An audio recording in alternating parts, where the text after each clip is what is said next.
That's brilliant. That's exciting, isn't it? Well, you know, anything's exciting in this age, right? Yeah. So anything from you, David? No, sorry. Oh, David sounds like he's very quiet there, so that's fine. That's fine. Have you been on your holidays, David? no, I just Oh. couldn't get on. Oh dear. Well, Oh. you've made it now. Yes. Well, David sounds quite clear, actually. He does, yeah. So, yeah. So I'm gonna mention it because it's now the 21st. You know what I'm gonna say, don't you? Before you say it, right? It's the 21st of the month, so at this time I usually say, don't forget your class fees for the next 2 months. So that's £50 for the next 2 months, which will be, I don't know what month we are. Yeah, that'll cover May and June. So I just thought I'd mention your class fees are now due for the next 2 months. So that's there. It's done. It's done. I've said it. Don't need. I can say it next week, but I've said it now, right? So Drina's not going to be with us this week. I don't know where she is. I don't know where Andy is. Weirdly enough, Will hasn't joined us. Right now, Will joined me twice. Will was with me twice last week, which is really, really weird.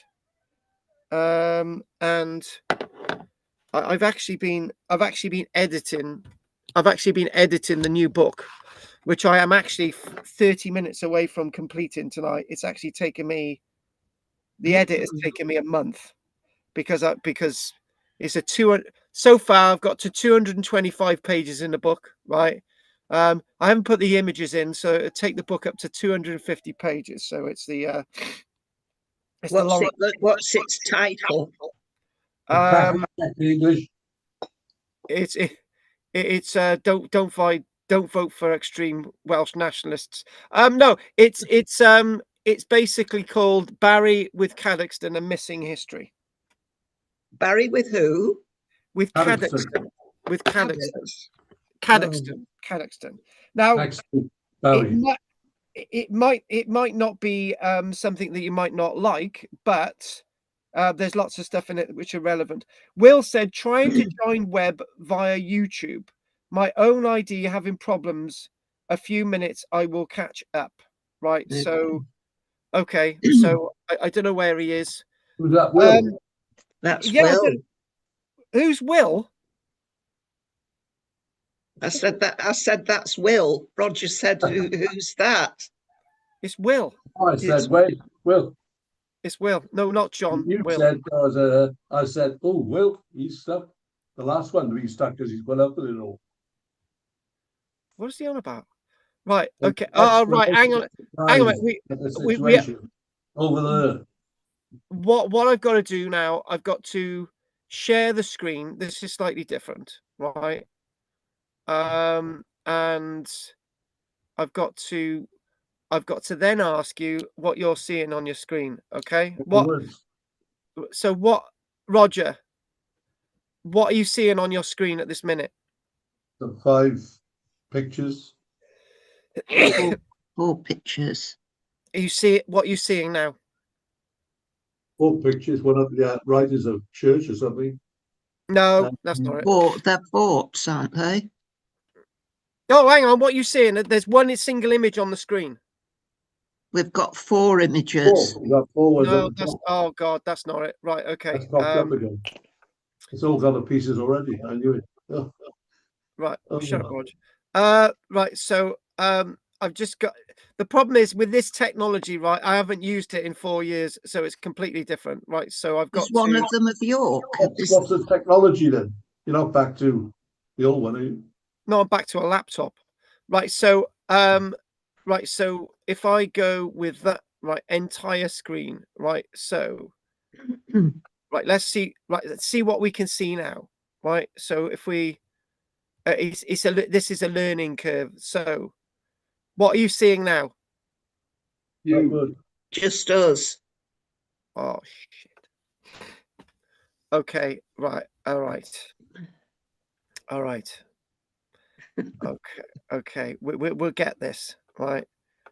Okay. Okay, we're gonna go back on, right? Yeah. What can you see now? Just us. Just as before. The lovely Margaret on top. Oh, shut up, Rog. It's disgusting.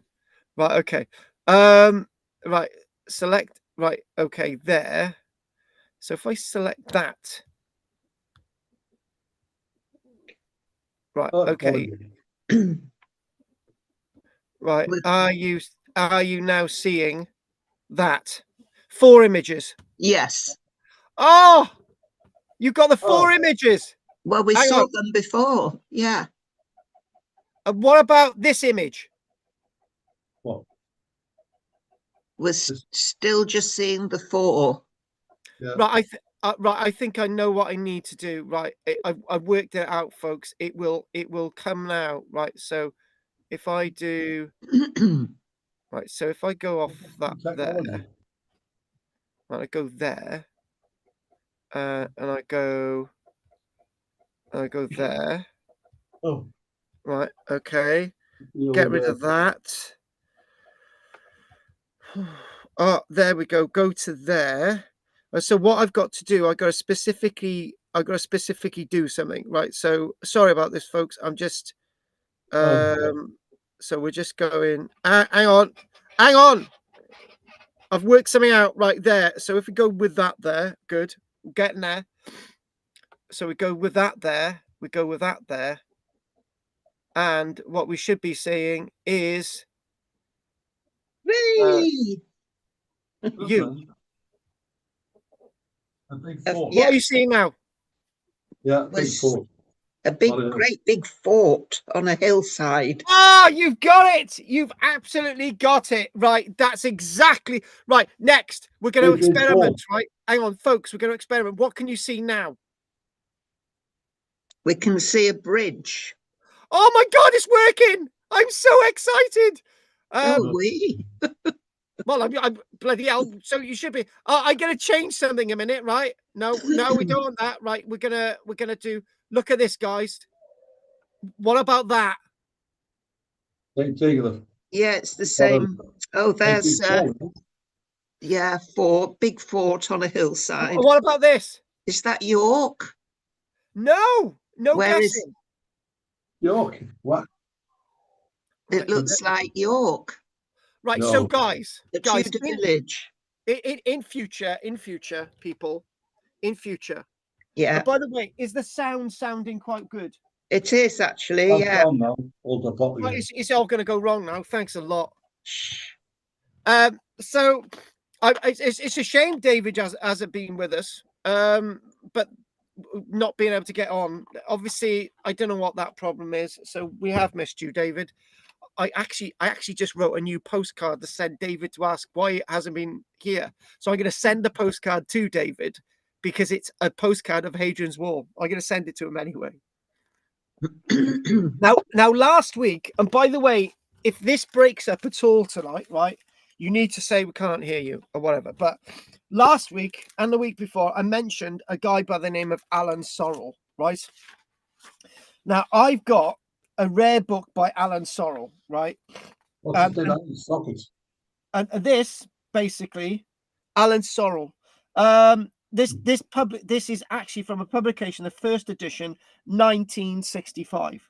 Now, Alan Sorrell was a chap in the 1940s and 50s and the 60s, used to go around archaeological sites in Britain and create reconstructions.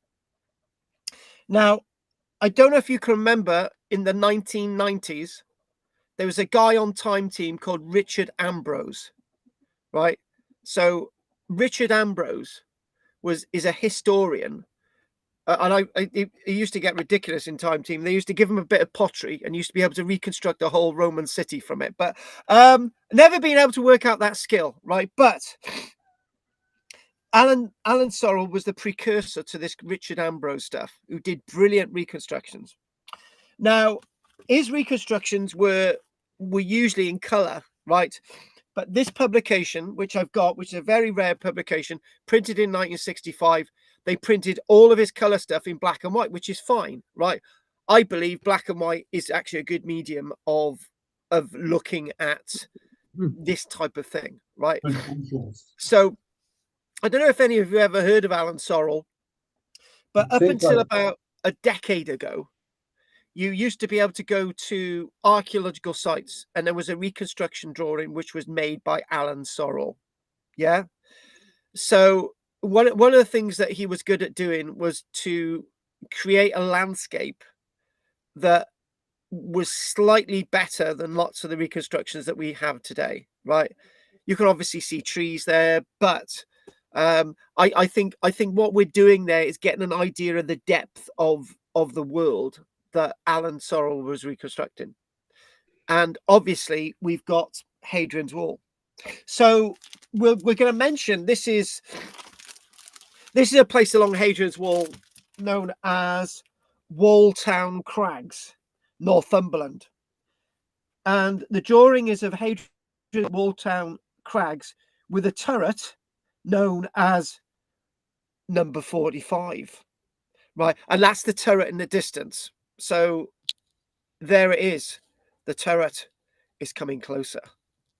So this one of the things that we have is looking at this is that sections of Hadrian's Wall you can actually have extremely deep clefts and steep hills, and all faithfully followed by this continuous line of fortification, which was once the frontier defense system of Roman Britain. Now, when we use those terms, I'm actually reading directly out the book, I would say, it refers to terms like frontier defense system of Roman Britain. We now believe that Hadrian's Wall is not fully a defense system. It's more like a border, customs gate, and that type of thing. There's loads of different ways of looking at Hadrian's Wall. But as a defensive frontier, that idea is slowly starting to go out of the minds of us archaeologists. It's more of a portrayal of grandeur. It's more of a putting Rome on the map. The Romans did this. They used to like putting themselves on the map by creating this type of landscape. And in a moment in my mind, I would just basically say that when we think about the Roman world, when they're building great forts, even when you look at Hardknott in Cumbria, or even when you might look at Brecon and Gaia, which would be familiar to Roger, right? These places are up in the middle of nowhere. Whether they were ever attacked is up for debate. Whether they were for show is a definite. So we're going to go on to the next image. All of these are by Alan Sorrell. We're looking at, we've got 10 of them actually. And one of the things that we think about when we want to gesticulate and to justify what Rome was in the minds of themselves and what they were trying to express is something typical like this. And when I say something typical like this, and that's really interesting that we have a wall there going across the river. Now, stone bridges themselves, this is known as Willeford Bridge, Northumberland. And there's also another place that we've mentioned called Percy Bridge, which is not this locality. This is Willowford Bridge. And this flows, the flow there is the River Irthing. The River Irthing flows southwestward through a steep-sided valley with many convolutions. You could tell this was written in the 60s, words that I'd never used today. And it is crossed by the line of the wall at Willeford. So when you say the line of the wall, so this is the point. The Romans didn't follow in such river systems to create this sort of customs gate, wall, whatever you want to bandy it and call it, right? They decided to put a line across, from sea to sea, right? From the Irish Sea to the North Sea. And that's what they did. They if there was a river in the way, they would put the wall across it. And that's exactly what we're seeing here. So this, interesting enough, if anyone knows about the River Irthing, right? The River Irthing is there we go. It is not too far away from Bird Oswald, because we've been to Bird Oswald. So this site itself, again, what you've got is a mile castle, not a turret, right? So the difference between a mile castle every mile and a turret is that a turret is as it is. You've got a turret there, you've got a mile castle there, right? Can I ask you guys, right? Can you see the little hand cursor that I'm using on the screen? No? No. Yes. You can you There, see look, it? by the cast, by the little I fort. can see it, yeah. Yeah. You can see it. Oh my Yeah. God, that's really helpful. Oh, That is much better because, right? That is much better because before the old Zoom package that I was using, because I'm using a laptop today, I would have to click on something. So I know we've had a bit of a balls up tonight with me, not really understanding what I'm looking at. Sorry, Rog. Shut up, Rog. But you can actually see the cursor. Maybe I could actually color it in, or maybe I could change it to something else next week. Anyway, I've distracted myself because I got excited because I'm like a child with a toy here. But anyway, yes. shut up, Rog. So this itself is half a mile westwards are the remains of the fort of Bird Oswald, right? Half a mile westwards. So this is River Irthing. So this really interesting is we're seeing this evident little miniature mile castle, right? Not a turret, as I said, right? So a turret is just basically as it is, right? Back to this, folks. Sorry, that's a turret, right? That's a mile castle, right? And actually, it is what it is. Oh no, I've said a word that I don't like using. It is what it is. I tell you what, right? If anyone ever comes down to South Wales now, right? That if you say to anybody, "I'm dying," they say, "Oh, it is what it is." All right, fair. Yeah. Hang on a minute. In the valleys, Roger, in West Wales, we say it, not in that They scrotum don't live in place. the valley, too. You're from Bali. And I'm from Barry. I used to, Rog, I'm going to have words with you, right? I've lived in West Wales, which there we go. I lived in the valleys, and I've lived in Barry. In Pentre. Shut up. And Pentre here now. Can you just let me talk? Thank you. Oh. Right. This here, mile castle, so every mile. So this basically had two barracks either side. Probably had a garrison of about 20 odd men, right? And one of the key things I'm going to mention, right? This is an interesting fact, right? When archaeologists have excavated these mile castles, and remember, from sea to sea, this is over 70 miles long, and obviously we think that actually went a little bit further along the coast of Cumbria, right? 74 miles long, actually. But anyway, so when archaeologists have excavated lots of these mile castles, which you're looking at there, mile castle, right? Basically, right, they found that the site was still being used or abandoned, and the gates taken off the hinges, whilst other forts along Hadrian's Wall were still functioning, right? And the reason why I'm mentioning that, right, I'm using a lot of rights tonight, aren't I? Yeah. So the reason why I'm mentioning that is because if you've got a defensive frontier, you're defending all the frontier, right? You can't have, oh, by the way, boys, right? Don't go that way. The gate's open. If you want to invade, don't go that way. The gate's open, right? You've got to go this way where the gate's closed and you've got to attack us, right? That's not a frontier, right? A frontier is where it is defended and all the gates are on, right? The point I'm trying to make is that you've got archaeological evidence to say that you might have a mile castle over there, 1 mile away from the other mile castle. I'm being patronizing now. That might have the gates on and they've got a little garrison there, and you've got another mile castle and it's just abandoned and the gates are taken off so people can pass back and forth. And further on down the road, you've got a fort, right?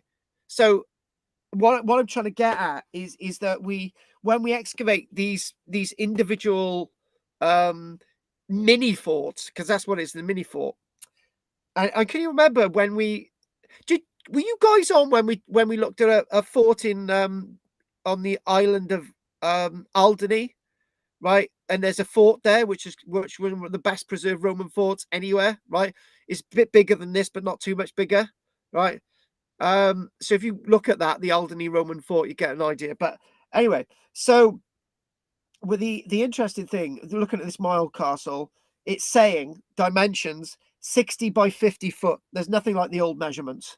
So when you think about 60 to 50 foot, right, you're only talking about 20. Well, if my feet is out there, you're talking about under 20 meters in length, right? So it's not a big thing, but you can do stuff with it.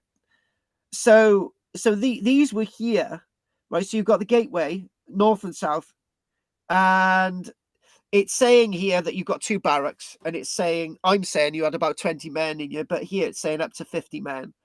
It'd be really, really whatever. And you would have had a cooking oven as well. And again, thinking about this, understanding this, And a toilet. try to get this in. What's that, Rog? And the toilet space, some of them, there should be a special place there somewhere. I'm wondering where There, it would be. there would have been a toilet as well. There would have been toilets, but there may have actually been spittoons, right? Because remember, these are individual barrack blocks. So Roger's familiar with Killeen, right? So at Killeen, in where the barrack blocks are at Killeen, you've got the individual barrack blocks for 80 men, right? And a centurion, which is weird because century means 100, but in each barrack block there was 80, right? These are different, right? Because they're much smaller. So when you go to Killeen, there's in the corner turret of the Roman fortress of Killeen, there's latrines, right? Now, I reckon it's quite it's I would have had spittoons in each of the barracks because Roger's right. In some of them, there may have been proper operational latrines, but in most examples, there's not, Roger, right? Not in these smaller versions, right? So I would have had a spittoon, but Roger's got a point. If you've got 20, 30, 40 burly guys, they go into number ones and number twos. Where are number twos going, right? And if you just chuck them in a ditch, it's going to soon smell, right? So yeah, Roger's got a point. Where are they getting rid of their human waste, right? So that's a good point. But with these smaller versions, not technically having the toilets that we would usually appreciate. So such fortlets as this were capable of standing a mini siege, and the only obvious defensive weakness point was at the junctions of the fort walls and the Great Wall. For example, if for example people get on the wall at the top there, right? People get on the wall, so the people are attacking this thing, right? And they get on the wall. All they got to do is get through here and into the fort. That's the weakness, right? And we got to think about that as a really interesting way of looking at these sites, because that's something that people don't think about when they think about sites like this. That it's not going to be much to get on the wall than to get into your fort. So the one thing about this, you would have needed 4 men to keep a watch on this fort 24/7, right? They would have had to have guarded each side of they would have had to have guarded that there with my hand, that there, front entrance and sally port. This is what's called a sally port, the rear entrance of something like this sally port. So anyway, right, back to the bridge. We haven't done the bridge at all, really. So the thing that we would say, we would have a mile castle that we've just looked at, like that. Okay, this is in the phase of Hadrian's Wall after about AD 180, when Hadrian's already buggered off. So one thing I'm going to say that you don't hear, right? And I'm going to say it, right? When you think about the Roman Empire, like a fort, that's not unfamiliar. Barracks, that's not unfamiliar. Gateway is not unfamiliar, right? Bridges, not unfamiliar. But what is unfamiliar in the Roman Empire is this wall, right? Is this stone wall. So when you think about it, there were earthen banks and sort of palisades and little bits of wall here and there. But as a frontier, this is really unique in the Roman world, because it's the Romans have taken a province and they've thought, right, 2/3 on the way up, or if you want to be a bit daft and add the distance to Shetland, half the way up in Britain, or whatever you want to look at it, but 2/3 on the way up, right? There's this wall going across it. And then the Romans are still, using the north side of the wall and they're using the south side of the wall, right? That's really weird. It's a really weird thing. So archaeologists don't talk about Hadrian's Wall being a weird thing. I'm saying it's a weird thing, right? It's a weird gesticulation of the usual preamble of the Roman Empire and the Roman world. And remember, north of here, with other examples of Roman forts, we actually get aqueducts feeding from the north into the forts. And you're thinking, I keep making this point. That is really weird. So if somebody attacks from the north and the water's being fed from the north into the fort, all they've got to do is cut off the water into the fort, and then besiege it, and the people are going to soon run out of water. So anyway, did I just hear me say water? Right. So this is rather interesting, and this is actually Housesteads. This is the Roman fort at Housesteads. Now, Housesteads is a really, really interesting identifiable fort. It's got its own museum and all the rest of it. But when you think about the one thing I said earlier on in the image, there was lots of sort of trees and so on. But what he's trying to do in this illustration, not so much to portray, there's a lack in this image, right? There are a few things lacking in this image. And the one thing's lacking is the actual landscape. There would be a lot more trees. But what Alan Sorrell is doing is offering you impact. He's saying, look at this fort. Not so much the background in this, but he's usually really good with backgrounds, but not in this one. I'll criticize him on that one. So Housesteads, Roman Fort, Northumberland, and all these places that we're mentioning, we'll all come back to all of them. You know, we will. But so Housesteads, Roman Fort, still identifiable as a fortified enclosure, stands on the smooth southern slope of a wave-like ridge, whose northern face is steep and rocky. You know, when you think about it, you can see it's steep and rocky.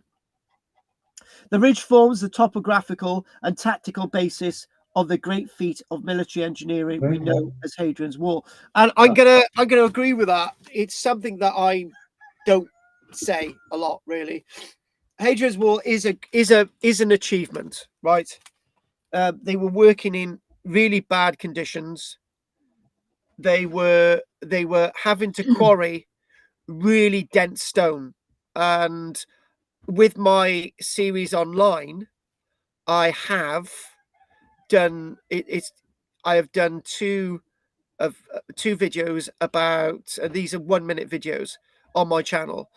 I have done a video on Gelt wood, and Gelt wood is a wood where you've got a Roman quarry, and you've got on the Roman quarry wall, you've got Roman carvings, right? Now that stone is really dense to quarry, so they in a way, if we want to look technically a little bit more about Hadrian's Wall, which we're going to do now, of course, they could have just gone away with just having an earthen bank and a wooden palisade on the top. They could have got away with it, but they didn't. They decided to build it in stone. Now, that tells us a few other things. It tells us that they wanted to make an impression. They wanted to make a statement, and they wanted something permanent. Now, I'm not really sure we could say the same about the Great Wall of China, right? The Great Wall of China may have been a statement, but could it be seen that they were trying to create something permanent? Because the Great Wall of China, they were always extending further north and adding bits to the. So that's why you've got the Great Wall of China eventually ends up as 15,000 miles. The one, because it zigzags, it goes up there and go back on itself and all the rest of it. This wall itself, this frontier itself, 74 miles, give or take a few miles here and there. Now, it's tiny, right? But as an achievement in a short period of time, this is something impressive. Because when you think about the Great Wall of China, the Great Wall of China was built over decades using slave labor. The people who built this frontier were trained Roman soldiers. End of. That's who built it. They didn't. The thing is, right, if they could not have built this with slave labor. I'll give you one single fact, right? One, there wasn't enough people in this part of northern England, and 2, if they're using people as slave labor, where are they going to get their food from? That's vis-a-vis, that's answered it. So housesteads, we're going to use a lot more of these. The Latin name for housesteads is Vircovicium. Vircovicium. That's housesteads. And this was one of 16 forts. 16 forts, not the mile castles, not the turrets, 16 actual forts along the length of Hadrian's Wall. Whether they were on the Hadrian's Wall or set back, there were 16 of them. And interesting enough, housesteads, it says, and it not only commanded the junction of several roads, but also guarded the passage through the ridge, otherwise known as the Nag Burn. And we think about this and we understand this, and looking at this plan, and if you notice this, I do say that lots of Roman forts are not playing card shaped or square shaped, but this is Hadrian's Wall. Everything that we've seen so far is linear because they planned it. It wasn't me and Roger, right? We got an army detachment here. We've got to build something quite rapid, and Roger's saying, well, we can't build that bit of wall there because there's a river. All right, we'll build around it, right? So then Roger and my fort turns out to be quite cack-handed, right? But this was all planned by an architect, right? That's where we're going to have the fort. That's where the wall's going. That's where it's going over the river. This is where the turrets are on a the turrets that we've mentioned. The turrets are on every. There's you have, for example, I've got to get my words. You'd have a fortlet and 2 turrets, and you'd have another fortlet off screen, right? So these are every mile, right? No, hang on. Is it 1, 2? Hang on a minute. Let me get this. Hang on. 1, 2. No, 1. I think. Yeah. No. Sorry, I got my stuff wrong there. So you've got one of these little tiny little mini sort of mile castles, the little fortlet, little mile castle, and then you've got 4 turrets, these things, and you've got another mile castle, and you've got. This is how it worked, right? So anyway. So sorry about that little muck up there. But anyway, back to this really interesting one. So what we got the gateways themselves, double entrance gateways. There we go. They're double entrance, right? And the reason why they're double entrance is that you've got people coming in and soldiers, tradesmen, and them going out, right? Now, interesting enough, has anyone ever thought this, right? Now, this is a really interesting point. Think this and remember this and come back with it at me, right? Isn't it really weird that as this is a defended fortress, isn't it really weird that people can just come and go through the middle of the fort? Don't you think that's a bit odd? Now,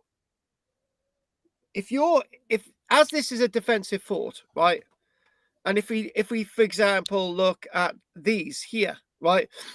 People are passing through the area where you're living, right? And that to me is very, very odd because there's no differentiation between. So in other words, people would just wander off and go into your barrack and steal things. So there's something odd about this, right? And if you've got like 20 people, queuing up and they want to go to the other side, as they get from one side to the next, they might just wander off. That is odd to me. That's really, really odd. And I don't know if anyone's ever thought like that, but that's how I think, right? At Housesteads, they had a hospital. Yes, so, they did. They got one. Yeah, they got a hospital. So was that the only fort that had a hospital? Did that serve for all of them? Yeah, hospitium or whatever it's called. No, it's not. It's all of these localities would have had a hospital. They would have all had one. They would have all had one. And it's odd that you mention that, because I'm gonna say something as well, linking in with what I've said, that you've got, if you've Housesteads. How right? Okay, keep park that thing about this now. So this probably had about a garrison of about 1,000 soldiers, over 12 long barrack buildings, right, which are divided into 10 rooms, 10 men in each room. And then obviously what you're gonna get is granaries. You're gonna have the headquarters building, which is this area here, right? Granaries are usually spread out around the fort. There's also a treasury there. There was a little chapel with an emperor, with a statue of the emperor. Standers in the storeroom as well. You'd have had a large hall, commandant's house. It's all there. All the stuff in the middle is usually, all this stuff here is to do with administration, basically, with courtyards. That's gonna be the commandant's house there. And the garrisons themselves, the garrison granaries are going to be usually up in the top corner. And as Roger mentioned earlier on, you've got latrines, you've got kitchens, and all these other things, and the hospital that you mentioned. Now, back to the point that I was making. Who is the hospital for? The hospital is obviously for the military, right? But could normal civilians use the hospital? Now that's a question. And that question on the back of my question, right?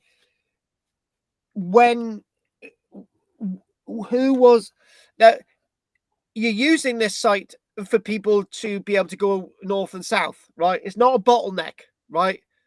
It's not, you can't up, you guys up there and women, right? You can't come through. And so this is nobody discusses that, and we're just going to leave that there, and we'll come back to it again. So when we're looking at something like Housestead, you can say, what about what you said, Carl? Now, what I've just said is in the next image, right? So look at this, right? It's a little bit more tight packed, right? But you can see what I mean, right? So you've got any odds and sods wandering through, and you can see clearly there that you can see clearly there that this is what this is here, right? Yeah, these are the odds and sods are walking through, and they're going to go through the gateway, right? This is all this stuff here, right, in the foreground, right? So when what's that, Rog? That's our gateway. Head straight down in a ravine. They would have had it there, surely. Now, that is a really interesting point. Roger has just made a really interesting point, right? That is an interesting point. You would have gone straight down a ravine, but obviously, if people want to have access, they're going to need to find a way down. That is the point. Rogers chucked in a red herring, which is a right red herring at the right time, but people would have still used the gateways there to access the landscape beyond. That's it. That is said, right? And we'll come back to that point again. So it's basically saying about this, it's basically saying, if we go to this image, right, and we're going to read this now, we're going to read this. So this is obviously, cracking on. So the scene of the drawing can be dated roughly around AD 300, right? When the wall, by AD 367, the wall had been overwhelmed, but we're not interested in that now. We're interested in this illustration. We're talking about AD 300. So the civil settlements which had attached themselves to the wall forts were destroyed at this time. So that's there. But eventually, that stuff there. Actually, I've mixed up myself there. So forget about 367, right? Go back to erase what I've just said. I've just read and I've got myself distracted, right? So AD 300, everything's operational, right? There's no problems. There's nothing gone wrong, right? This is what the scene is, right? Everything's peaceful, right? This sort of township south of Housesteads. So prior to 367, the settlement at Housesteads on the slope leading up to the south gate. So they're building on the slope leading up to it, Roger. We'll come up to the blocked up gateway now. This was prosperity, right? And this, and Roger, the point here is that the fort must have enjoyed some prosperity from its nearness to Nagburn Gateway to the north, through which flowed trade. So the northern gate is an active gateway, but obviously Roger's right. Are we going to be using horses and traps? Probably not. Donkeys, people, and people on foot. That's where I'm going to go with. So the settlement came all the way up to the southern wall. Now that's really interesting. So, and this was a time of peaceful conditions when evidently the elementary military rule of a clear field of fire from the defenses was not considered important. Now that's another thing, right? I should have asked you, what's unusual about this illustration? What is unusual about this illustration is that the settlement is basically alongside the wall. The ditch is filled in, right? So how can the wall in the south be defensive, right? That's a really interesting point because people are living there. I mention this a lot of the times. I really do. So the buildings, if we go to the aerial view, not the aerial view, well, it's sort of like an aerial view. There are loads more buildings than that, but all bunched up, you know, and that could cause a fire as well. You know, it would have. So what we've got, and this is really interesting, some places like Housesteads, they've got a paved road, and there's sidewalks. So obviously along there, you've got shops, and these people are going back and forth through the fort. Again, they're going back and forth through the fort to get to Nagburn beyond and the gateway, the north, and then they've got the slope that they've got to go down, right? They're still passing through the fort. These people are milling about, you know, unless you've got a troop of men lining the way from the south gate to the north gate, and you've got a fence with barbed wire along it, which they didn't have, right? People are free to wander around the fort. Don't you think that's weird if it's a defensive fort? It is. It is. People don't talk about these things. So what we've got is that the blocking of the arch there, so it's blocked naturally. And can I just mention something else as well before we crack on? I told you that the tragic story of we put a lot of money into having Archaeology World Report, and a week before we come out with Archaeology World Report, Current Archaeology come out with current archaeology. So we basically lost all our customers in a moment, right? But one of our strengths was that we used to. I insisted that we have full color illustrations in the middle of the book, in the middle of the magazine that we produced, right? And this was the inspiration. I like color illustrations with figures and stuff on them. So I'm just going to finish my tea, folks. And Roger, if you want to say something, say it while I'm having my tea. Just looking at this scene, it looks quite medieval almost. Roger, is that what you want to say? Because we're going to do this, right? So looks Tudorish, doesn't it?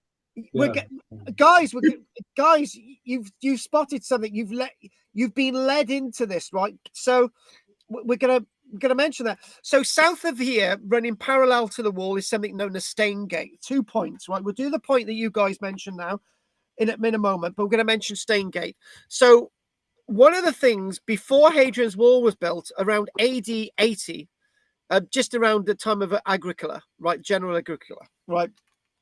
There was a road that ran from sea to sea called the Stain Gate, right?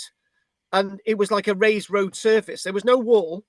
And basically that was like saying, oh, we built a wall from sea to sea, right? Use it, but the Romans are here to stay because we built the road, right? Really interesting, right? So, right. Now, Roger and Margaret said something really interesting then.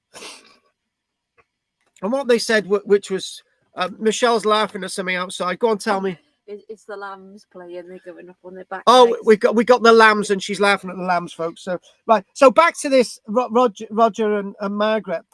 Professor Richmond says that this is something akin to medieval townships. Is that what you said, Roger and Margaret? Yes, it is. This is a professor. Yeah. A professor is saying that this reconstruction, and based on the archaeology, looks and is from the archaeology, as Professor Richmond says, something akin to medieval townships. A centurion of the old order would have blenched at the sight. I've come across the word blenched at the sight. So you're just thinking that, my God, they're everywhere. Look at them.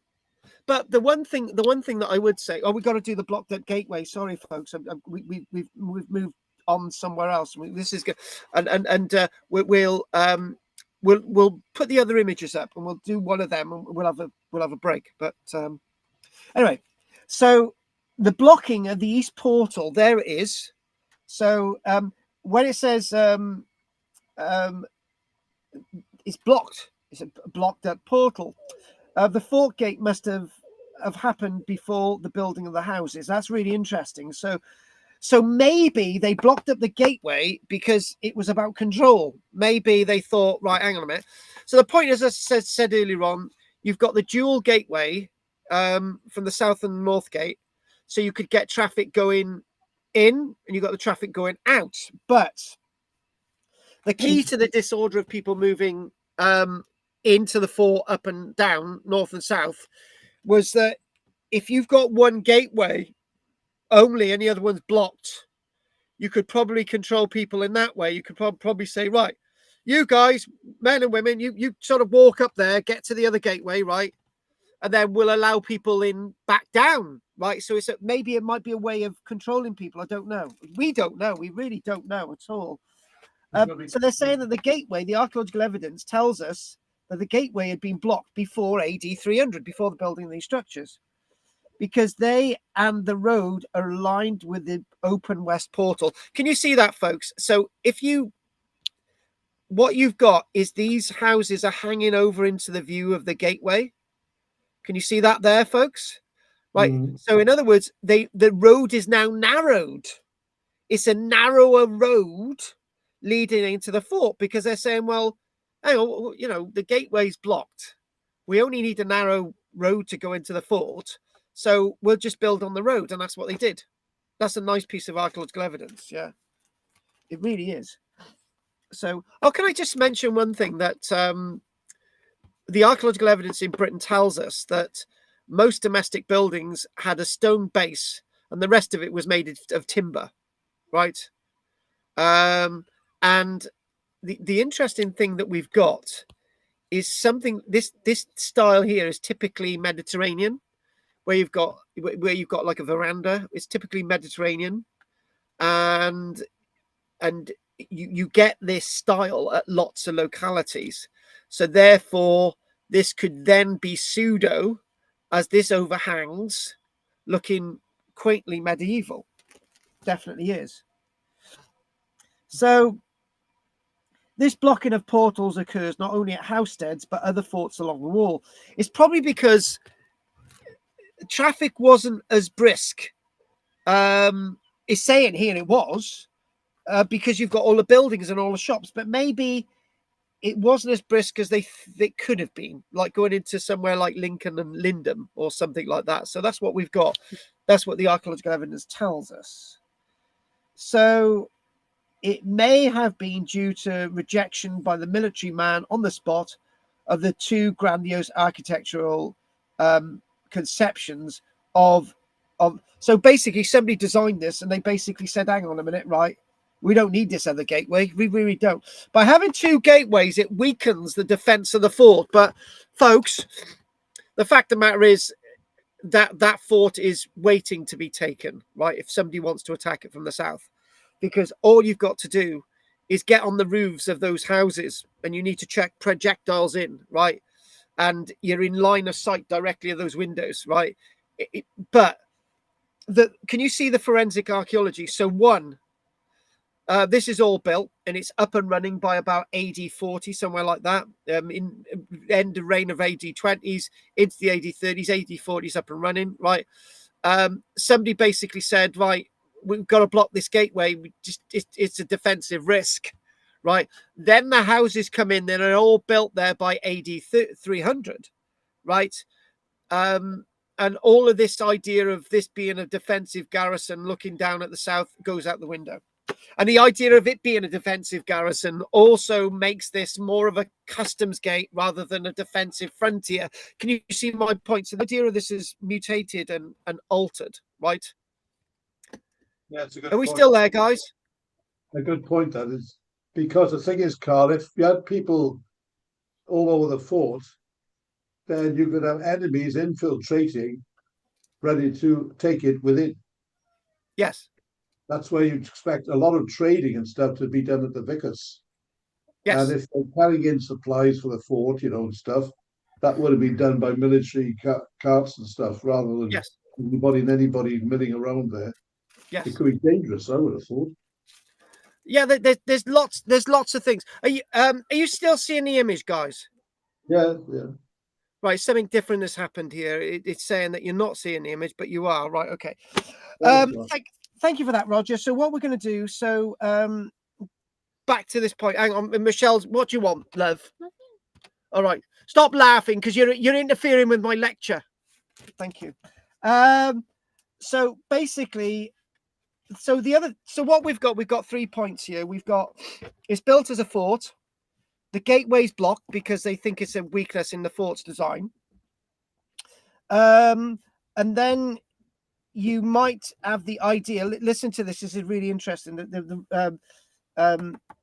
Our friend has mentioned this. Our friend Alan Sorrell. He said the following. He said, "Here we go. This is another point. It may denote enfeebled garrisons unwilling to allow such sources of defensive weakness, although this latter suggestion does not accord with other signs of careless confidence noted above." So what we're saying, I think what we're saying then, they're thinking, oh, we don't want another gate. We'll just block it up. We just want to make ourselves life a little bit easier when we defend it. But then you've got all these buildings, and by AD 300, everything's changed. The plan has changed. So finally, about this point, before we go on to the other images, and we'll look at some other images, I'm going to work out what's going on with technology, and what I'm going to do in the break, I'm going to try and get Willie on. So we'll see. We'll see if I can get Willie on. So I don't know if he's online a minute. I'm just going to see if he's on the device. Is he? I don't know. I can't get. Yeah. He's probably on. But anyway, I'm losing myself now. So in later days, Housesteads, and especially the Southgate, became the headquarters of people that were not necessarily Roman troops. And what I mean by that, in later days, the Southgate remained in use well after the Roman era, into the 500s, 600s, 700s. 800s, the gateway was still operational, right? And it was used by, it said, horse stealers by about AD 1000. The idea of Rome's long gone. And not until the early 1700s did it cease to be a stronghold, albeit a lawless one. So in other words, that gateway was still operational, still being used in a form and a way up until the 1700s. Think about that, the gateway up until the 1700s. I make this a point a lot, actually, about I make this a point. And actually, the illustration I've got here is a lot more sharper than the one you're looking at. I don't know why that is. And one thing I've mentioned is lots of gateways. Lots of gateways around Britain, in towns and forts, were being demolished in the late 1700s, right? So it's very likely there's still operation in the 1700s as a base for horse dealers, right? I'm related to horse dealers, Roger, but we won't talk about that. Right, so what we're going to do, we're going to move on there. I'm going to try and test the technology again. So if I go back to there, I'm going to see if I can get onto other images. Are we seeing 4 new images, folks? No. Not yet. No? Not Yes. yet. Hang on. Bloody hell, it's like a bloody lottery. You're out. One of you says yes, one of you says no. What are you looking at? We're looking at ourselves. Us again. The home Oh. page. Nobody wants that. Okay, let's get crack on to where I was. So I have now got to go. Oh, we've stopped. Have we stopped sharing? We have. Sharing's caring. So I'm going to go back to here.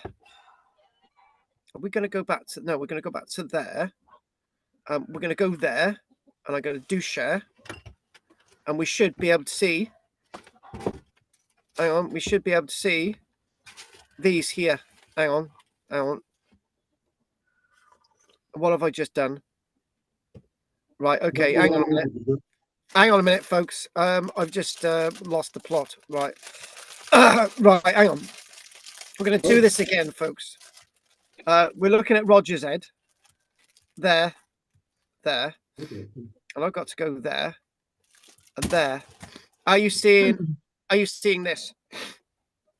What? 4 images. Are you seeing this? What's this? You're not seeing this. Right. Okay. Again. You're seeing 4 images. Okay. Right. So what we're going to do now, we're going to put that on the screen. Okay. And we're just going to go to there. Just a little teasing problem until I can work out how this works. So we go there. And what you should see is one single. Hang on. Nope. No. Oh. Yay. You've got an image. Yeah. Oh, wow. Thank God. Because I haven't. Oh. Oh, God, please. Right. You should have one image, yeah? Yeah. Right, good. Right, good. And we'll have a little bit of a break after this. My head's going. Right. So I'm just gonna so what we've got. This is Corbridge. Now, I have never been to Corbridge. Now, this is an interest. Corbridge. Corbridge, yes. We'll Corbridge. Where is that? Corbridge is basically called, the Roman Latin is cor stop Stopitum. So you can think Cor Stopitum has actually given the name to Corbridge, right? Later on, the Roman station. Now, it's interesting that you've actually got the Latin Cor Stopitum, right, is being enshrined in the name Corbridge today, which is very rare because lots of Roman names in Britain didn't actually survive because, well, you could argue back at me and say, Carl, you're cutting yourself on the foot there because Londinium, London, okay, Linden, Lincoln, but Diva, Chester, that hasn't survived, right? Killian, Iska, that hasn't survived. So there's, lots of place names haven't really survived from the Roman period, but this has. This is really interesting. So, so what we got is Cor Stopitum was the Roman name of the important supply base 3 miles south of Hadrian's Wall. Now, so when we think about Hadrian's Wall, I mentioned that there are some forts associated with Hadrian's Wall that are not necessarily on the wall itself, not connected to the wall itself. So interesting enough, this is on the bank of the River Tyne, where it was crossed by yet another bridge and the Great Road, Watling Street, running north-south, intersecting Staingate. So there we go. So the drawing itself, in which one looks west along the Staingate, right? So you're looking west along the Staingate. So this is so this itself, right, And it's talking looking west. So you're looking along it. You're looking along it west. This isn't north south. It's you're looking west. Okay. So if I put this on the side, you'd be looking west along it.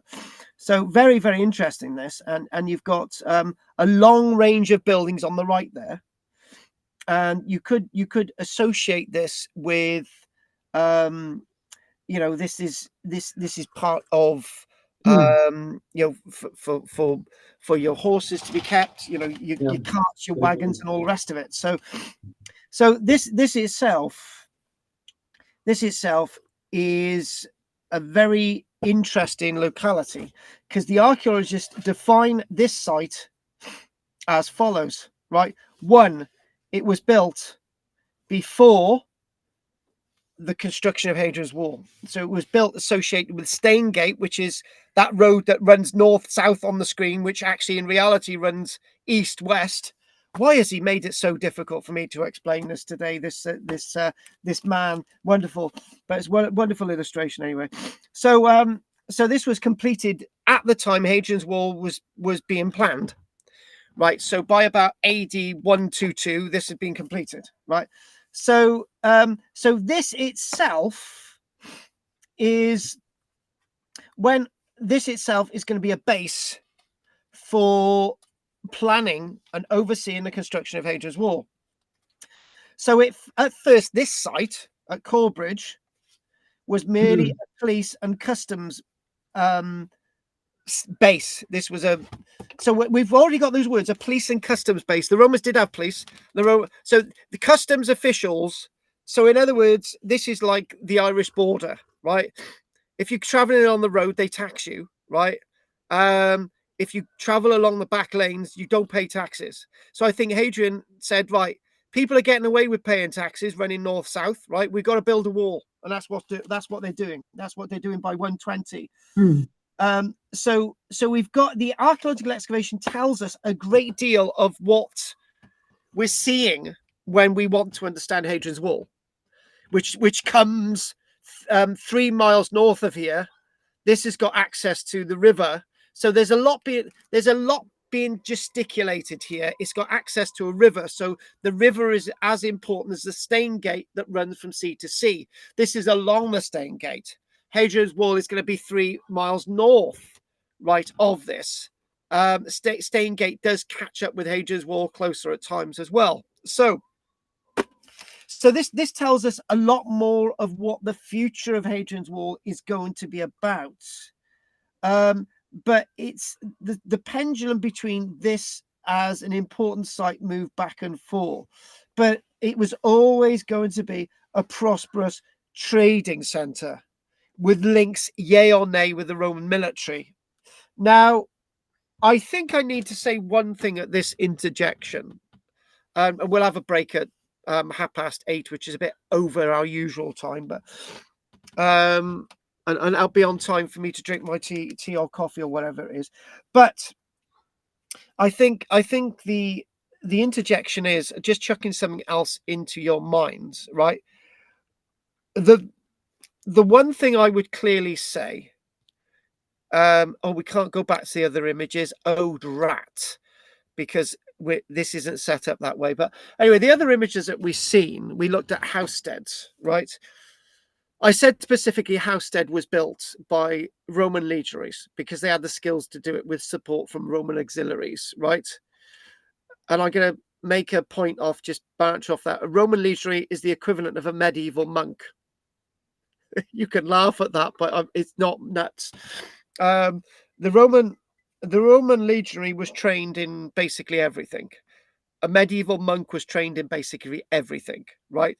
The only difference between a Roman legionary and a monk, monks built massive houses to the Lord. The legionaries built massive forts to their emperor, who's actually got a god to the Lord, you know. But the only difference is that monks didn't really go around killing people. Legionaries did. That's the only difference. It really is. The monks were involved in viniculture. The Roman legionaries were involved in viniculture. But anyway, back to my point. The point is I wanted to make is that the Roman legionary, right, didn't stay at Hadrian's Wall. They moved on. So then Hadrian's Wall would be then manned by auxiliaries and people moving around.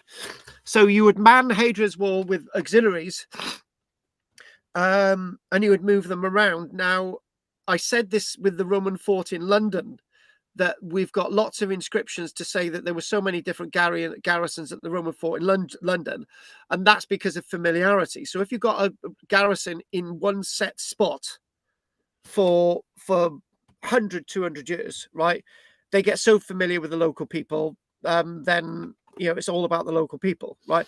But if you move the garrison around, it means that they don't get as familiar with the local people, and trade is better as well if you move people around, So Hadrian's Wall is not manned by legionaries where after it's basically been reconstructed. The Roman legions build it, right? But that's the difference.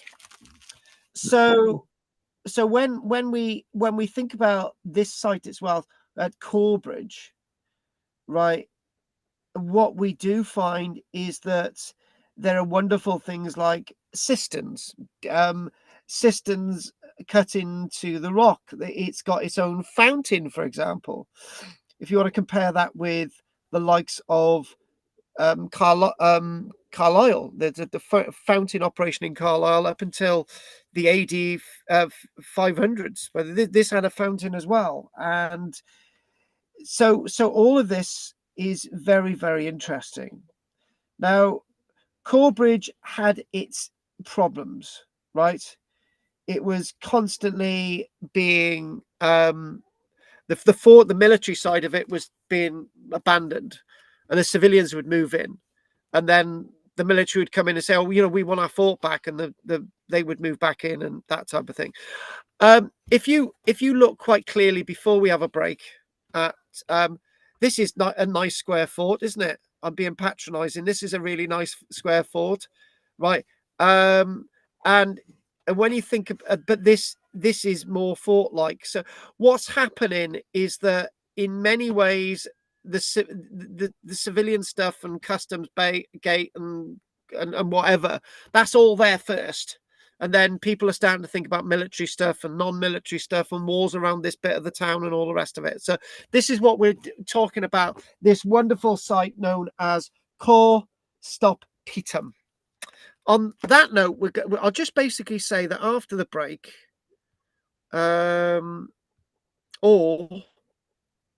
I think maybe I might just say that gives that there, Roger knows what I'm talking about because he's been there, that image there gives rise to this.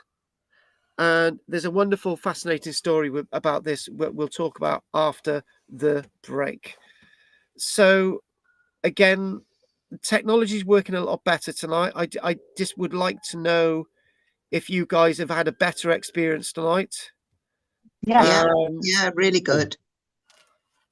It's a Wednesday, love. That's why. Roger, what about your experience so far tonight? Have you been gelling on the wave? Yes, I was dozing off a bit then, but he got me back in. I had the image of the town in my head. Following All your right. Do you know what? I've got the image of Michelle in my head. If I've been a very naughty boy, I think, oh my God, Michelle's going to sort me out. So, it's the same thing, Rod. You get snack bottom or something. Yeah. Oh, God. I don't want to go anywhere with that. Images like that in my head. I've got enough going on. Do you know? I've got so much going on. You would not want to know about my week, Judith. Do you know what, Judith? What we should do? You and I should have a chat once a week to just go over our week. Just to commiserate. I know. Yeah, it's just like I don't want to talk about my week this week, but it's just been, yeah, I don't want to go there. But I did have confirmation this morning that I will have my certificate of my my filmmakers award. Coming, so I'll be able to show you that soon. So anything from you, Judith, before I ask Roger any questions? No, but it makes perfect sense that it's all about customs, because today everything's about tax and customs, isn't it? So it just makes sense that 2,000 years ago nothing was different, was it? The point is with that, you just made a really good point.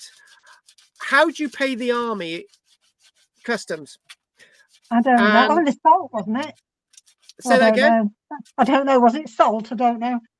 Oh no! I just the Roman Oh, legionaries were paid in all sorts of things. They had a bit of salt, they had a bit of barley, they had a bit of money, they had a bit of equipment. That's how they were paid, you know. But the point is, to be able to do that, you need to tax people to have an Yeah. army there, you know. Okay. So I So don't know then. How do you tax for the army? well, I don't know. the customs gates. It's a customs gate. You said it yourself when you Oh, I started. see. It was just direct from the people to directly to the army with no middleman. Well, that's different, isn't it? Actually, I would say that's more the case, because the Roman tax system was very different. The Roman tax system was a lot less than ours, because the maximum level of tax that was imposed on people was about 5%. And today we've got income tax that was levied on people to fund the Napoleonic War, and we're still Yeah. paying it, right? Which is no, absolutely ridiculous, right? And you've just made a good point there, Judith, which is something that I've been banging on about. That if we got rid of most tiers of government, we'd have less politicians to pay for, and we'd probably have a better lifestyle. Yeah. They wouldn't have enough time to keep interfering with all of the minutiae of all our lives, would they? Exactly. So I don't know if David's going to be. I can't see David tonight. I don't know if David's going to stay on for the second half, but let's see what David's got to say. And if David's got to go after this, I'm going to say goodbye, David. But David, anything you would like to say, lovely? No, thank you very much. All right, fine. And I'm glad that you've joined us tonight. So I will still send you a postcard, David. Anyway, Oh, yeah. Thank you very much. Okay, so you're off now, are you, David? Yeah. Bye-bye. Night, David. David sounded clear tonight as well. He Really, did, yeah. he did. So Yeah. I've got to get Willie on. I'm gonna send some details over to Willie. So we're gonna do Willie. Do you know, before we have our break, I know I haven't listened to two of you. I'm just gonna I don't know if you can see me, but it's getting dark, and It is getting dark. it is getting dark. Yeah, I've got to try and get the light on a minute. Michelle's gonna go to the rescue. She was sanding a pendant then, and she grimaced at me and said, "Look, I was really comfortable then. I've got to put the light on." Sorry, Michelle. Right, right. I'm gonna go online now and see who's watching. Ooh. Whilst I'm doing that now. Oh yeah, he's on. He's on. Yes, this is Will George. I hear you, Carl. Thanks. So he's on. Right, he's on. Right. So what I'm going to ask, is there anything that you want to say, Margaret? No, Corbridge looks really interesting. Yeah. Yes, it does. It does. Yeah, yeah. I'd like to go and see that. Look, I've told you. If I win the lottery, right, we're going to buy a minibus, right, and we're going to chuck you all in a minibus, right. Michelle can drive it, and we'll visit these places. Yeah, that would be good. Michelle volunteered for that straight away. You know the artist impression of it? Yeah, which one? Corbridge. The last one that we saw of Corbridge. Corbridge. Have they actually? Is that actually how it looked? Have they found the foundations of it, or is it just most their of that romantic idea? That's how we did it. No, hang on a minute. Stop a minute. Housesteads we have, so that looks really good. Corbridge. Obviously, there's some romanticism on it, but he's basing this on archaeological evidence. So, you know, obviously there's going to be stuff in there that's made up, but you know, it's pretty on the nail, you know. They never show that. They never show the horse dung, do they? No, they don't. No. Hang on. Are you going to go and check on the lamb? Are you, Michelle? Oh, she's mum looking for lambs. Right. Oh, that's yeah, you can probably hear that. Right. Okay. Anyway, Margaret and Roger, before we have a break, interesting, this thing about what the so-called forts were. It was a sort of to me, some sort of control point, maybe with taxes. The military were there to make sure there was nothing in the crowds coming around who would Untoward, nothing try and untoward. overtake the fort and create problems, like Yeah. a policing thing almost, I'd say. So it wasn't a fort as such, because you wouldn't have everybody and anybody wandering through a fort. Exactly, exactly. Now this is my point. You don't have, with a modern military garrison, you don't have civilians wandering around with pots and pans, do you? Do you know what I mean? Something. You know, Yes. so nobody questions this, and they should be questioning these obvious points. You've got these civilians wandering around all these barracks and stuff, you know, and it's just so, and there's obviously a level of trust there as well. That, you know, if you yeah, there must be a level of trust. It's like a supermarket today. You expect that you're not going to be filling your pockets up with stuff, right? You know, people are expected not to steal things from supermarkets, and obviously, in a way, it's a bit like that, isn't it? You know, you've got to trust people. You have to. Are there any signs? Are there any signs of skirmishes at any of these forts on Hadrian's Wall? There's a lot of talk, and you know we don't like doing the talk bit, but one of the things that I would say is that we're not really getting the archaeological evidence for a lot of problems along Hadrian's Wall, right? Oh, And the one thing though is this, right? We've got that debate with Ambleside, haven't we? That we've got sort of various slingshot bullets and stuff. slingshots, yeah. What that's to do with that, but you know, found in the hinterland. But the thing is, when you look at something like when you look at generally the archaeological evidence, remember, if somebody's going to attack a fort, it's going to be a fleeting moment, right? Yeah. It's not going to be a sustained thing, right? And there's 2 points here, right? In the archaeology, right? So the archaeologists find just there's, I could take, there's a little fort, there's a little mile castle, right?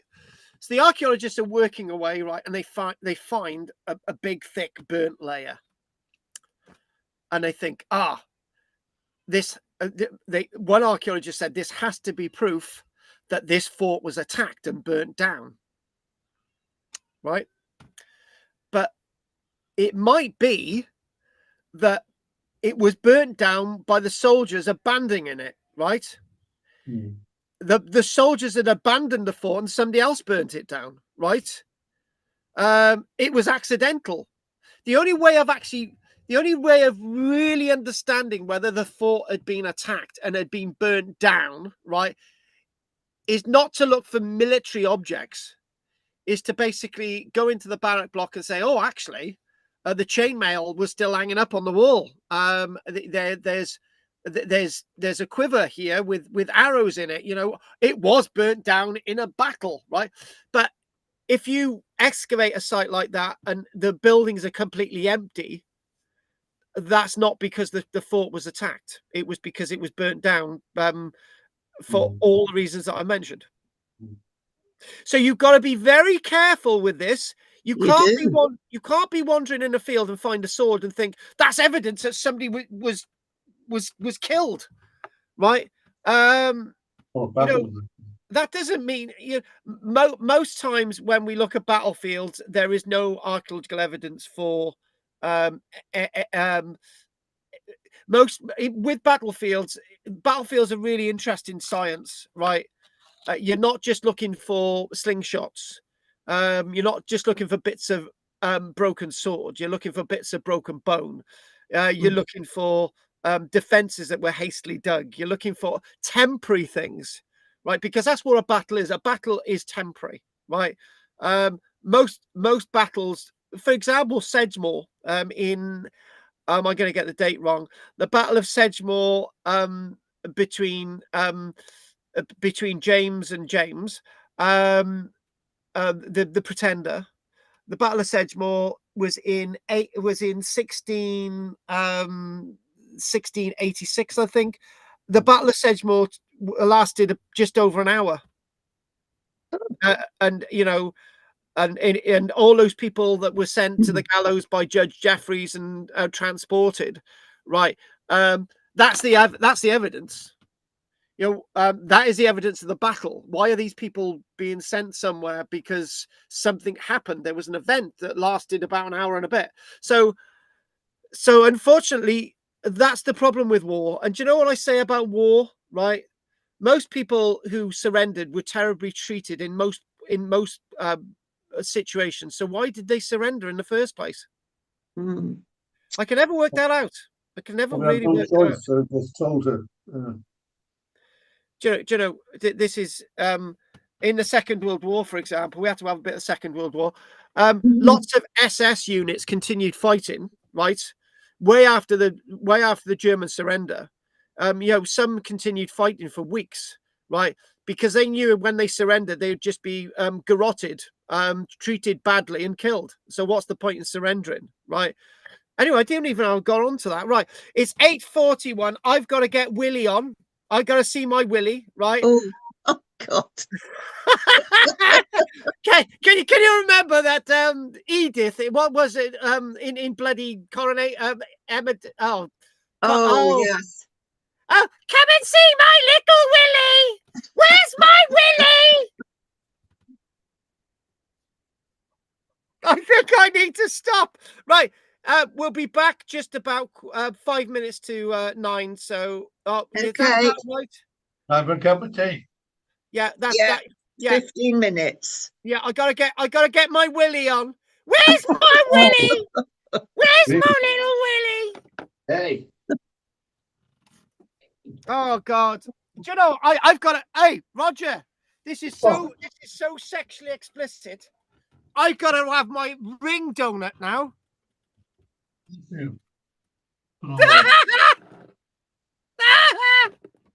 Right, okay.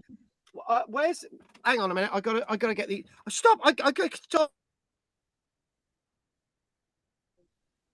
Well, look at your Facebook thing in now, because I'm sending over access details, right? So I'm just gonna send them over now, Will. So I'm gonna go off, do that, and they'll be over here.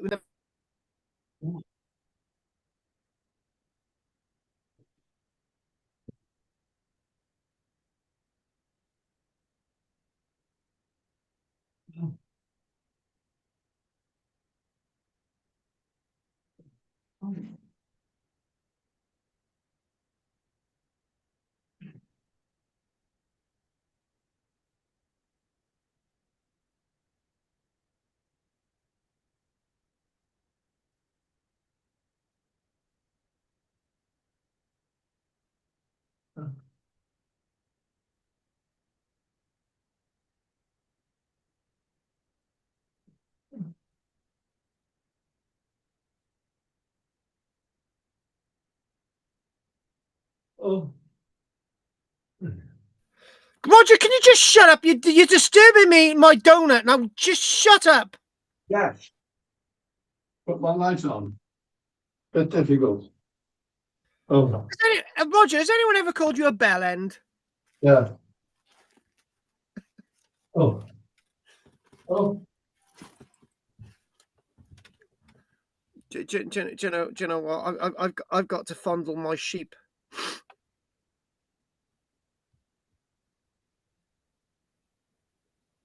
Well, that's there.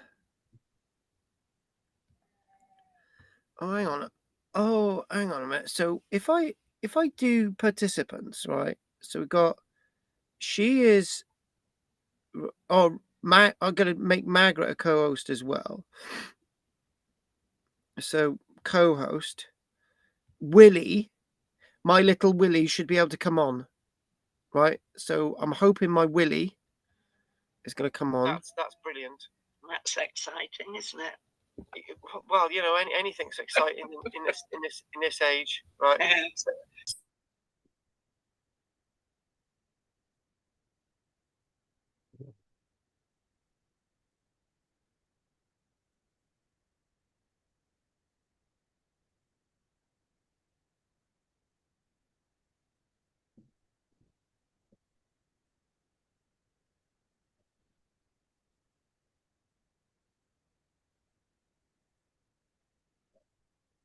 So yeah.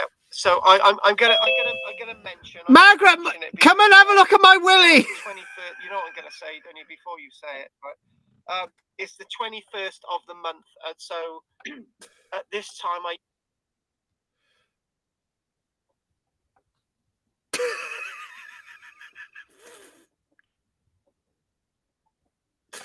Oh God. Anyway, welcome on, Will.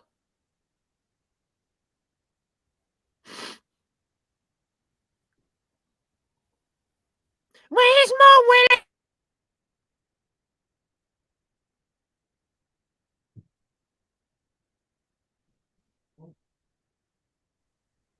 Thank you, Carl. It seems that you've changed your password from the one I was using already, but that's great. I've caught most of the all but the first 14 No, minutes. we haven't changed it at all. That's the same password we've had since we started. Well, not for what I've been using for the last 8 weeks.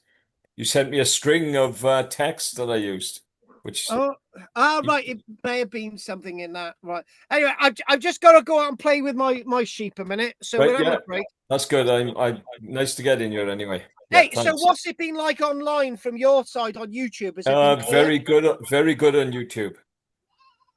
All right, that's good. That's good. That's good. All right then. Well, I'm going to crack on, and yeah, brilliant. Thank you. Keep them entertained. Right. I think we've had the entertainment.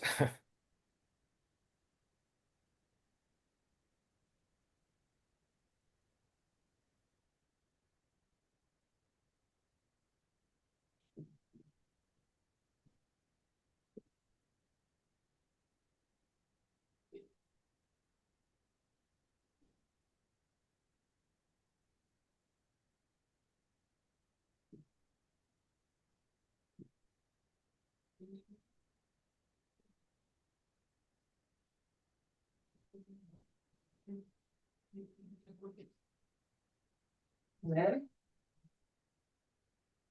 Hello, how are you? Okay.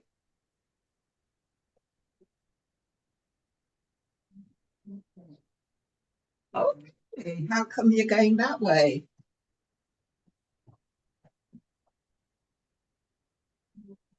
Yeah.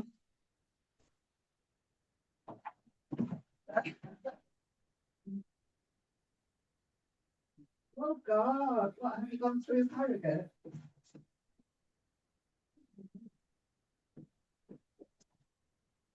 Excellent. It's the most, it's a gorgeous sunset here just now. It's absolutely stunning. Oh yeah.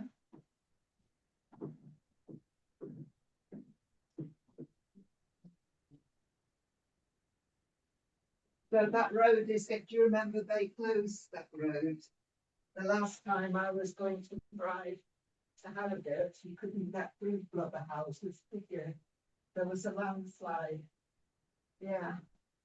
So it's all open again, is it?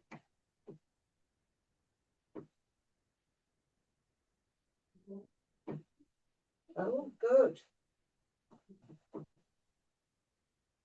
Uh-huh.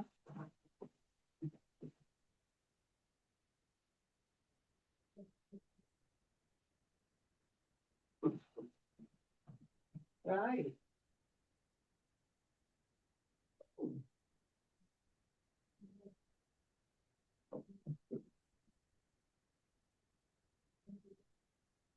I know.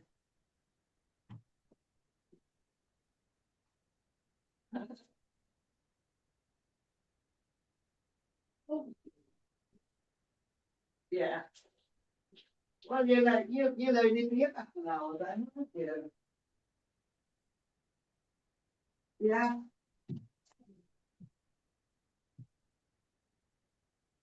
It is, yeah.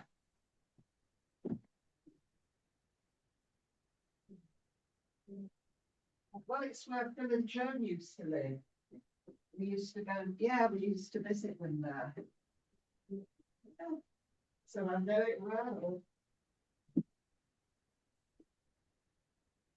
So have you eaten anything? Oh, did you?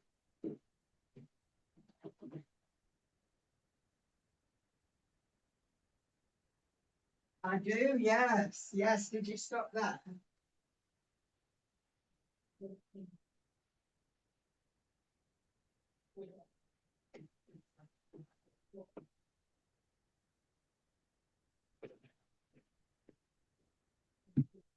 Oh.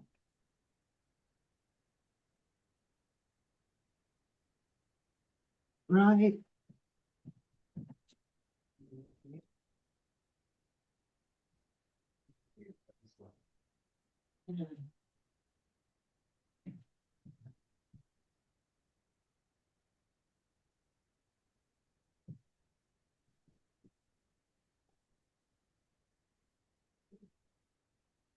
Well, I can rustle up an omelette or something when you get here, if you like.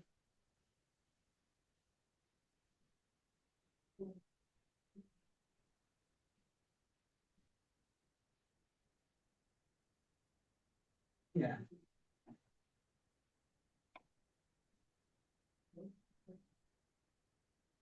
Oh, it's gorgeous. Yes. Yeah, it really is. It's beautiful.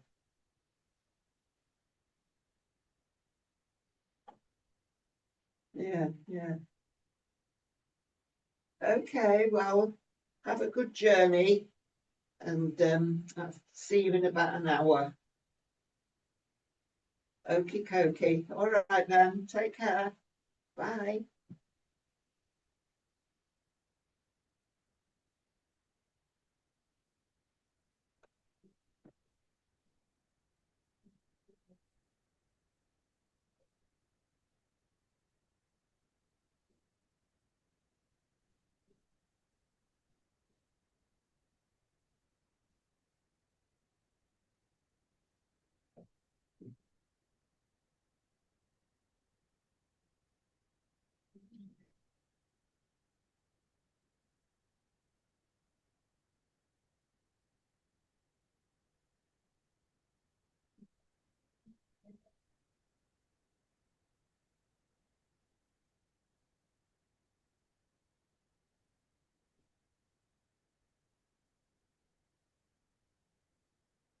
Max.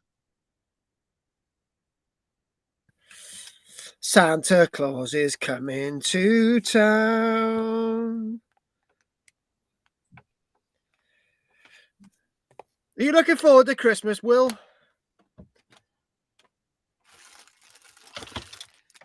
I have Christmas every day, Carl. Oh, lush.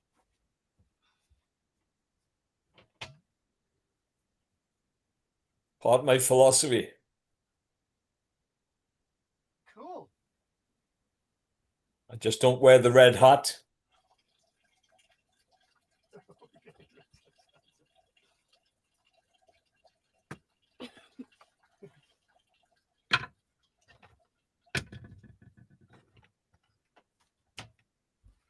Well, I did play Santa over Christmas anyway.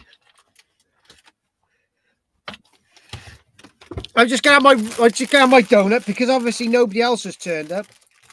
What the hell is this? What's the bloody green stuff in it? It's on the side. Are we on again? No, can't be asked. Oh, all right then. Hi, Margaret. Hello, Will. You got on eventually then?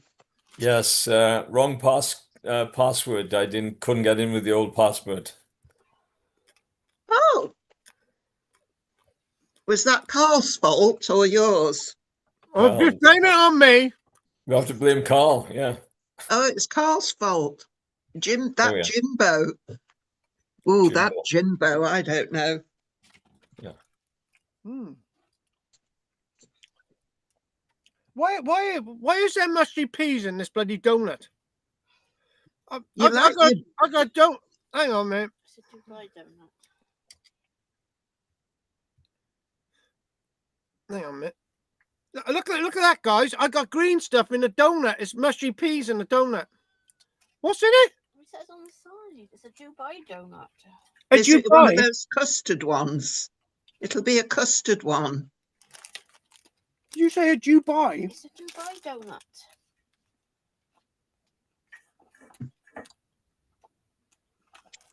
Oh, it's pistachios. Hmm. Well, we're still waiting for Roger. Do you grow your own vegetables, Carl? Well, we grow our own marijuana, if that counts. And we grow our own potatoes. I've just put my spuds in. Have you? I've put my spuds in. I grow them in sacks. What, paper sacks or plastic?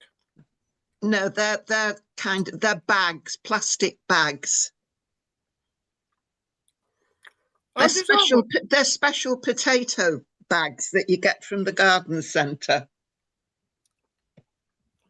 When my granddaughter comes, she likes to dig them out, and she says they're the best potatoes at Granny's, best potatoes that she's ever eaten.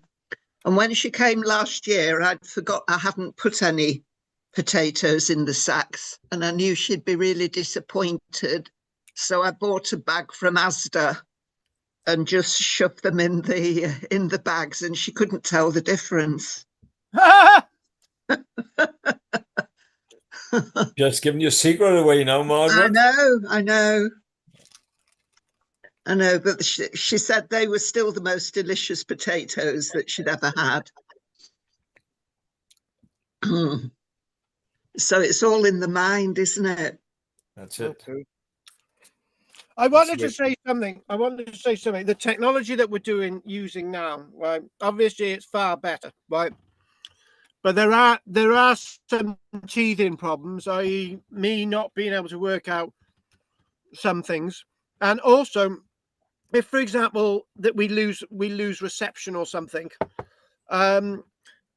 the technology's set that I've got to restart the whole thing up again, and I've got to work out what that is, because we had to do that last Wednesday. So,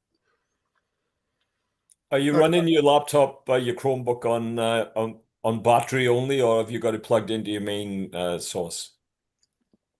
no, I'm not talking about losing power. I'm talking about the fact that there might be a reception thing that might cut us off. So it's not that at all. So Okay. I'm just checking how much power there is. Right, there's not a lot of power, but but it is plugged in. So yeah, no. Well, if you go down about below 20% on your Chromebook on the battery retention, you usually lose stuff because there's not enough power to do everything with the Wi-Fi, and you've actually seized up now. Oh no! And it's been going so well. It's going to blame me, a nemesis. Oh dear. Mr. George. Hello, Roger. All right. How things over there? Cold? Hot? No, it's warming up 6, 7, 8 degrees now. Yeah. Dear God. Oh, hardware. So there we are. Got the light on. It's better. Right. So anyway, so you had a bit of trouble getting in with the Yeah, my guy? password didn't work. The one I've used for the last 8 weeks or so. What's weird? Yeah, well, Carl gave me a new one, so it's a different password or pass number. So whichever it is, something's changed along the way. Are you talking about the Zoom, For Zoom, yeah. the 6 digits? Yeah, well, I used to have a string, about 20 digits, Oh, numeric numbers, alpha numerical. yeah. So it's something's been changed, whichever it is. Anyway, That seems weird. yeah. Well, Very strange. anyway, yeah. I was But, able to follow it on the YouTube, which I missed the first 14 minutes, so at some point I might see that on YouTube on a replay at a later date. So. But yeah. homesteads, I've looked at homesteads on Google Earth, and again, you can see in the fields adjacent to the east side and the west side, the layout of buildings and in the ground, which may not necessarily be reflected in the conception of the drawings that Yeah. was presented. Were Well, you, we went to Housesteads. Were you on that trip, Roger? yes, Margaret. And it rained. It rained, I didn't it? met Boy, you. did it rain. You come into the field with somebody walking down the hill. Yeah, we were sheltering behind the wall. Yes. It was raining and hailing, really Yes, of cold, course. but we enjoyed it nevertheless, didn't we? On our day, the first day in Berlanda, Yeah, was like a storm. Well, it was a it storm. was. It was Well, unbelievable. oh dear, dear. But I remember it well for for the detail there and thinking about the history and the museum was good. Yeah. And I remember Peter. Peter came, didn't he? And Sandra. yeah, Yeah. Pete. Weirdly enough, as I was just discussing, it happened. Right, you're back. Oh, Well, I've had to come in. I've had to come in back with the. Basically, I'm on the Samsung phone now. What good what what grief. what it is? I've been I've been using the Chromebook all day to and all night to edit the book. So yes. So it takes me it's been taking me about 4 or 5 hours to edit 3 or 4 pages, and with a book that's a book that's 225 pages long, you can imagine how long it's taken. So Mm. anyway, we're back to it now. Interesting enough, I had a backup plan. All the images are actually already on this device, so I can just Oh, well done. I can crack on. I can crack on. Except there was some other things that I wanted to do, but as we're so much into this, we'll just carry on. So right, here we go. We're on to the next thing, right? And let's just we're still live. My God, it's so there. I don't know if my sound is any good. Is it? Yeah, yeah, we can hear you. Okay. Well, that's because I'm using Vodafone, not EE. So Yeah, it's okay. now the difference with this technology on the phone device is that I can go straight to these things, but the images are not necessarily as clear. But we've done that. We've done that. We looked at the The Mile bridge. Castle, and we were discussing the turrets and the bridge, the important Yeah. bridge. Right, and I didn't mention as much as I should have about the bridge. Actually, there are other believed to be stone bridges in Britain, and the thing that people discuss is how many full stone bridges there were in Britain. Right, very few. There were usual pier bridges, like the one going over the River Thames in Londinium, pier bridges, and then the superstructure itself on top is actually made of timber, right? But that's for another day. And we're back to our Housesteads, our core bridge, and this site. Now, Mm. for me, and the way my life is going at this minute, I'm doing a lot more archaeology. However, there's loads of other things going on in the background. Going soft again, Carl. Say that again. Going soft. I can't do anything about that because I'm using a different technology. So, am I sounding okay? Yeah, Well, yes, but it can drift. It Right. keeps So it I'll just try and keep with the woolage. So this is a place known as Kaya-Went. oh, And yeah, yeah. what did you just say, I've Margaret? been, I'm agreeing with you. Yeah, I'm going to say it again. So Roger agrees. This is Kaya Went. great place. Oh. Time team had a goal there, didn't they? Say that again. Time Time team, team. yes. They did have a go I was there. And there when they also, were doing it with all of them. Yeah. I've excavated at Kaya Went as well. But that report I need to be doing over the next few days. Next few days, next few years. So anyway, Kaya Went. So this site itself ties in very much with Alan Sorrell's work. There are more Alan Sorrell images of Roman sites. There's quite a lot, actually. But the one that we're going to look at is a reconstruction of this very building. Now, you're looking north, and this is looks south at you. And the illustration that we're going to look at is here. Now, this is quite a famous one, because what it is that over on the left there's actually the modern road that was actually a road, which is that road in the Roman period. And this road here, you could refer to as gets complicated. You could refer to it as the old A48, which is old as in 200 years old, or this is the route of the coastal road, in a way, that leads all the way through to Cardiff, and then leads all the way through to the Vale of Glamorgan, all the way over to Swansea way. But that's another story altogether. But this itself is a really interesting reconstruction, because I could tell you straight away that the reconstruction is based around AD 350. And why? Because at Kaya Went, the wall did not exist before AD 300, and I'm taking a guess this is AD 350. Now, this, back to what I said, this looks very similar to the line of some of the buildings that we saw at Housesteads in regards to the sort of town that had built up, in front of that gateway and all the rest of it.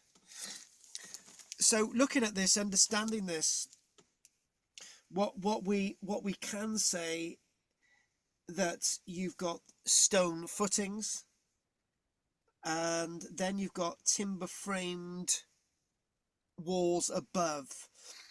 Now, when we look back at this illustration, we refer to the lower part of these buildings as dwarf stone walls, and then the rest of the structure is timber, wattle daub, and obviously slate roofs or Pennant sandstone roofs, or in fact wooden tile roofs or pottery tile roofs. So when we look at this, what we can know and understand is that we've got archaeological evidence for, if you look at this line of slabs, drainage along the main street, which is very important. Obviously, it's Wales, it does rain a lot, and that drainage is very important. So Kaya Went itself fell into decay, we think, possibly in the early part of the AD 400s. But there is something really interesting with Kaya Went. There was a revival going into the rest of the AD 400s. And what that rival puts it on par with Byrd Oswald. And why it puts it on par with Byrd Oswald is as follows. Byrd Oswald had a garrison, and the families and civilians lived outside the garrison. Going up to AD 430, the garrison said to the people around, come into the safety of the fort. In fact, exactly the same happened at Kaya Went. This is a vicus. This is a place of civilian settlement. This is in a walled town. What we do see, there's a revival roughly around the AD 430s, where in fact people were told to come into the walls of this locality. And this is a period of revival at Caerwent. Not daring to live in the open countryside anymore, they sought refuge within the town walls. One thing that we haven't got an aerial view or a plan from Alan Sorrell, the other one, he's got this wonderful reconstruction of the whole town, which he's sort of done from above. You can see a big chunk of Caerwent isn't occupied, right? They put the walls around it, but there's an area of Caerwent that there are no buildings at all, and they're able to farm inside Caerwent. They're able to grow crops inside Caerwent, which is very, very important in regards to understanding the longevity of this site all the way up to about the AD 500s.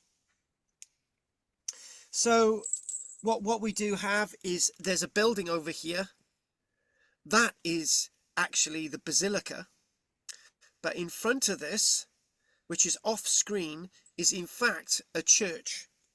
There's actually another reconstruction drawing of the church, which when we look at Caerwent again and we put some more Alan Sorrell stuff in, we can show that as well.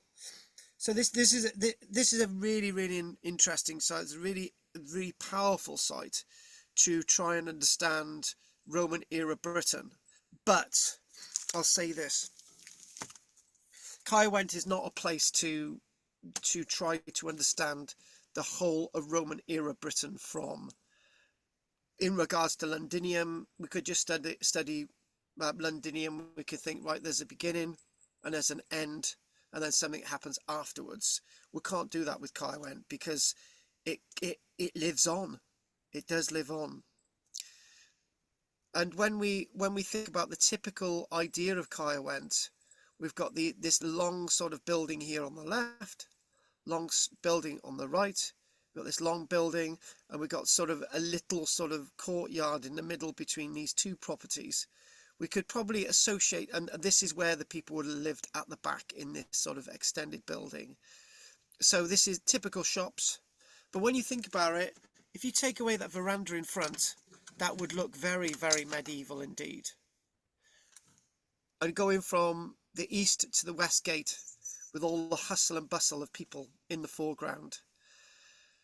The one thing that this illustration lacks is decay, because with any Roman era city town at this stage in Roman era Britain, if we're looking at about the AD 350s, some buildings would have sort of fallen into disrepair and then been rebuilt, and it wouldn't look as perfect as this, but it's nevertheless a good illustration for us to see tonight. Now, we already know this when we did this last week. This is Lulligston. Now, the one thing about Lulligston, and I think one of our people on a Wednesday is very critical of this, is sort of looks too good. But what we've got at Lulligston is, I think you guys may have missed Lulligston last week because we had the technology went down, but we did do Wednesday, and I mentioned Lulligston, and Lulligston is a really, really interesting site. So when we look at the archaeology of Lulligston, I've got a whole book on it there. When we do the archaeology of Lulligston, obviously I've got the plans, I've got the photographs and the reconstructions like this, and they're still in the book now, still in the book. They use Alan Sorrell's reconstruction of Lulligston to illustrate the book, which is a really interesting thing, really powerful thing. And the thing is that what you're seeing is very much what's in the archaeology. It's quite accurate. So what you've got sort of Bath Suite on the left here. You've got this sort of really interesting entranceway here, and sort of barn-like buildings on the right, and this building here. That's really interesting. It started off as a mausoleum and then ended up as a church. So thinking about Lulligston, we get a good picture of change. I remember saying last week, I don't. There's a chronology with Lulligston, which if any of you missed it, I'll tell you about the chronology now. It's a really interesting chronology, actually. So I'm gonna get to my book on Lulligston, and hopefully I can get to the there's a timeline. It's like a, Eden. if I can find it, hang on. Interesting timeline. Did we actually do the timeline last week, guys? No. Right, so it's really important that I do that. So I'm looking in the book of Alan Sorrell's illustration. It's very professional archaeological work. It's got everything in it from the excavation. Oh, the chronology, is it here? Hang on, is that it there? Or is it the front of the book? Always look at the front of the book for chronology. Hang on.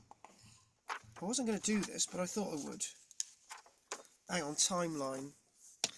I don't know if any of us have been to this site, but it's all open. It's got a roof over it, and you can see mosaics, and it's got painted frescoes, and it's got evidence of the earliest, one of Britain's earliest churches that occupied a mausoleum. Oh, here we go. I've got a timeline. So just close your eyes and listen to this for a little bit, right? So, okay. First things first. If you think about this, there was already a site here before it became a Roman villa. So it's an Iron Age site. And roughly about AD 80, they used local materials to build a pseudo Roman villa.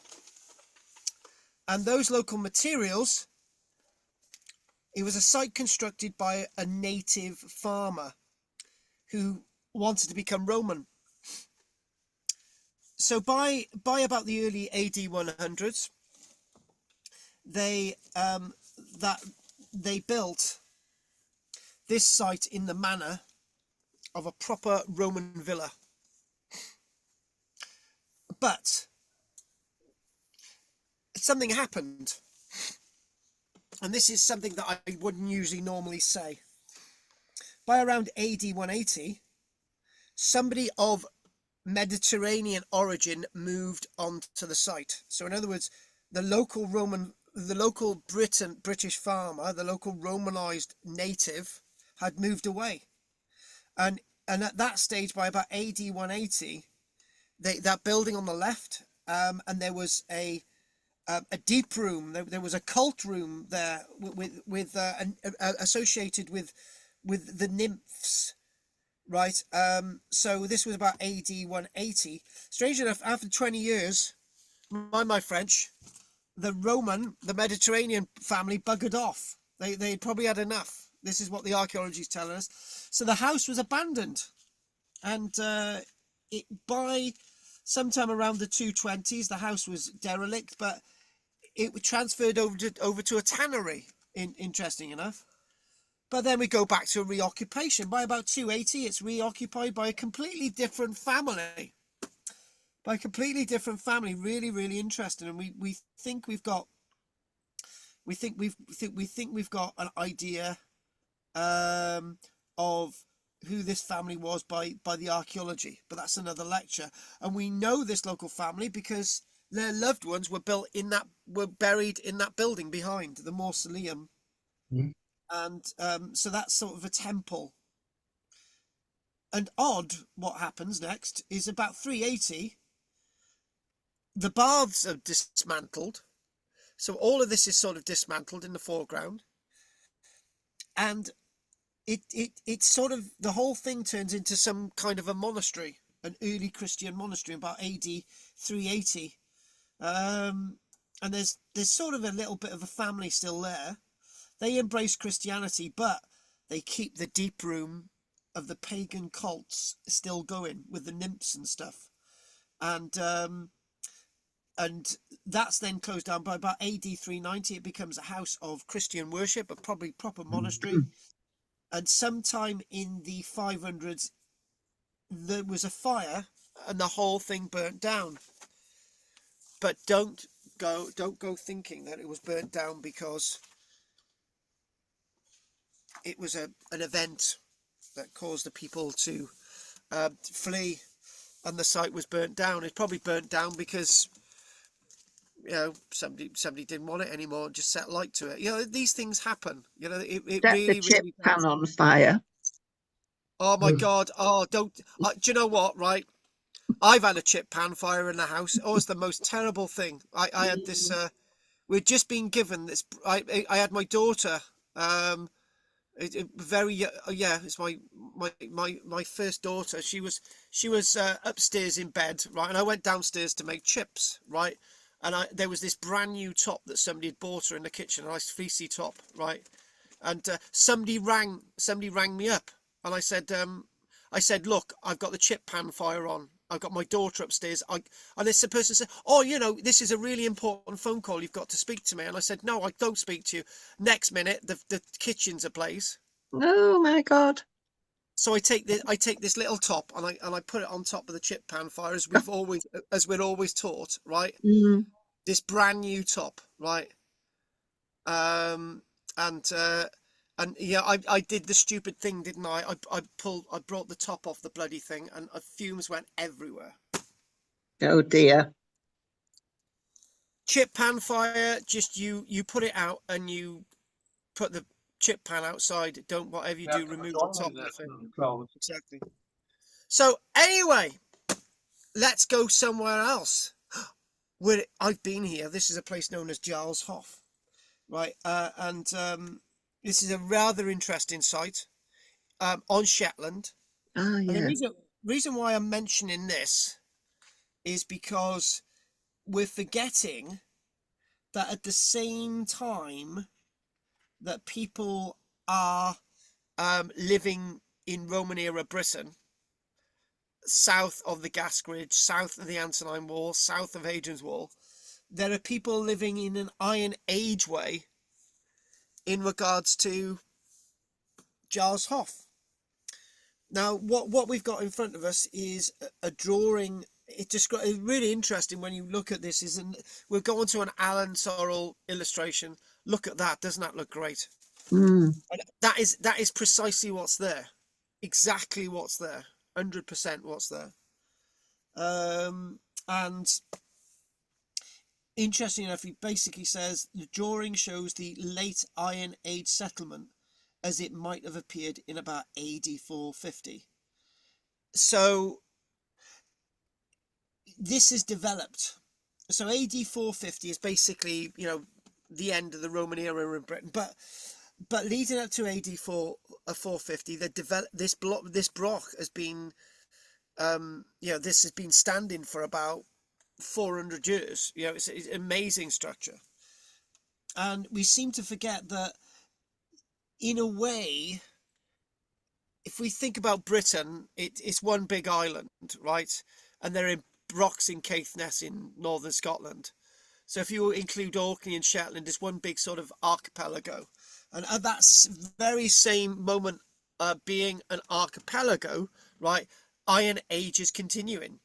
But this is a different world. These are structures that 15 meters high, right? And the Broch at Mosa is nearly 15 meters high, still standing today, and that's in Shetland as well. But this one at Giles Hoff is brilliant. It's a really, really interesting site. And to get here, to get to this site, you've got to look out for the planes landing, and you've got to drive across the runway to get to the other side before the planes land. That's how you get to this site. It's very, very odd indeed. They've got very, very odd ways of doing things in Shetland. But I think this was going to be my last illustration today. And I just wanted to say that this sort of tells you of another part of Roman era Britain that's not in the Roman world, but is part of the same timeline, is part of the same British Isles, but a slightly different experience.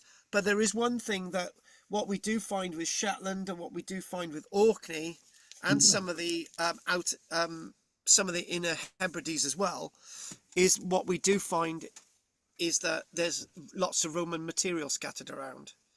So with or without anybody from the Roman world going here, they've got Roman material. And this fits this in to the shape of the world that we are now currently looking at with Roman Britain. The other thing I wanted to look at tonight was actually to do with Claudius's temple. So I think what I might do, because though all those images were on my laptop, which obviously my laptop is charging at the moment, right? Or it was charging. I'm glad I didn't rely upon my thing not charging, because it's not plugged in properly. So I can do that. Right. So what I was going to do, I was going to mention a little bit about Claudius's temple in Colchester, and this will lead us into next week. So that's what we're going to do. So I'm just going to go off the screen, and we're going to do that, and we're going to go to here, and we're going to go to what we're going to type in. We're going to type in Claudius's temple. Clark, there's going to be no new Blackadder, by the way. I know we all want a new Blackadder, but it's not going to happen. Claudius's temple, and we're going to type in there, and we're going to basically say, which one am I going to go with? It would help if I typed in, because there are various Claudius's temples, Colchester. I just want to give you a few facts. And should we? Oh yeah, we'll go with that.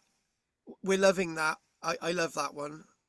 I think Alan Sorrell did a similar one, but I just want to give you a bit of a timeline to so you can get ahead of those next week. So here we go. Let's give you a bit of a timeline, mini lecture. So the first things first. This isn't a trick question, so I'm gonna talk the answer. The first things first, the Temple of Claudius at Colchester. I have said to you that it wasn't really rebuilt, but like things that we do get wrong, I am incorrect in that assumption. They did rebuild it, but I'm truly not sure whether it was rebuilt to the same standard as it was built before. So the Temple of Claudius in Colchester, we've used these words already tonight. Power. Hadrian's Wall is to show power, is to sort of illustrate who you are. I didn't mention with Hadrian's Wall propaganda. So when we think about the Temple of Claudius, we think about this itself is broadcasting Rome, the emperor, Rome at its best. It was destroyed AD 60, and then there was, this is really interesting, there was a rebirth in Roman Britain. So most of the stuff in London was destroyed. Chelmsford, Colchester, the likes of St. Albans, all these areas, right? All that stuff was destroyed. So we're looking at a rebirth in Roman era Britain. So when we want to discuss this, so tonight we're standing metaphorically and looking at the most important Roman religious building in Britain. And that's quite an achievement. That's quite a big thing, but it's a huge building. And obviously, if we go back a little bit and we go with this, this is actually one of the illustrations actually used. No, that is not the Temple of Claudius, but underneath that building there is actually the Temple of Claudius, and actually in the basement, the vaulted arches of the basement temple still exist. So this is a few things to say that this is the largest classical temple in Roman Britain. That's a fact. Underneath that castle there is the remains of the largest classical temple in Roman Britain. The likes of St. Mortimer Widow was fascinated with this site. And in a way, it sets the scene for Roman era Britain and this site to be part of this center of the imperial cult. So in other words, when an emperor died, that emperor became a god. It's a symbol of Roman domination and British resistance. So if we go back to, if we think of basically this, that temple in the middle was then surrounded by a massive area, right? So the temple itself was representative of Claudius. And on that plinth there was a big, massive bronze statue of Claudius. And how do we know that? Because we found the broken off head of that statue that did exist. So we can reconstruct this from bits of the archaeology. So how early this temple was built is a really interesting question. Some say they started building it around AD 49. I think that they actually started it before then, because this was a massive precinct at the time that Boudicca got to Colchester in AD 60.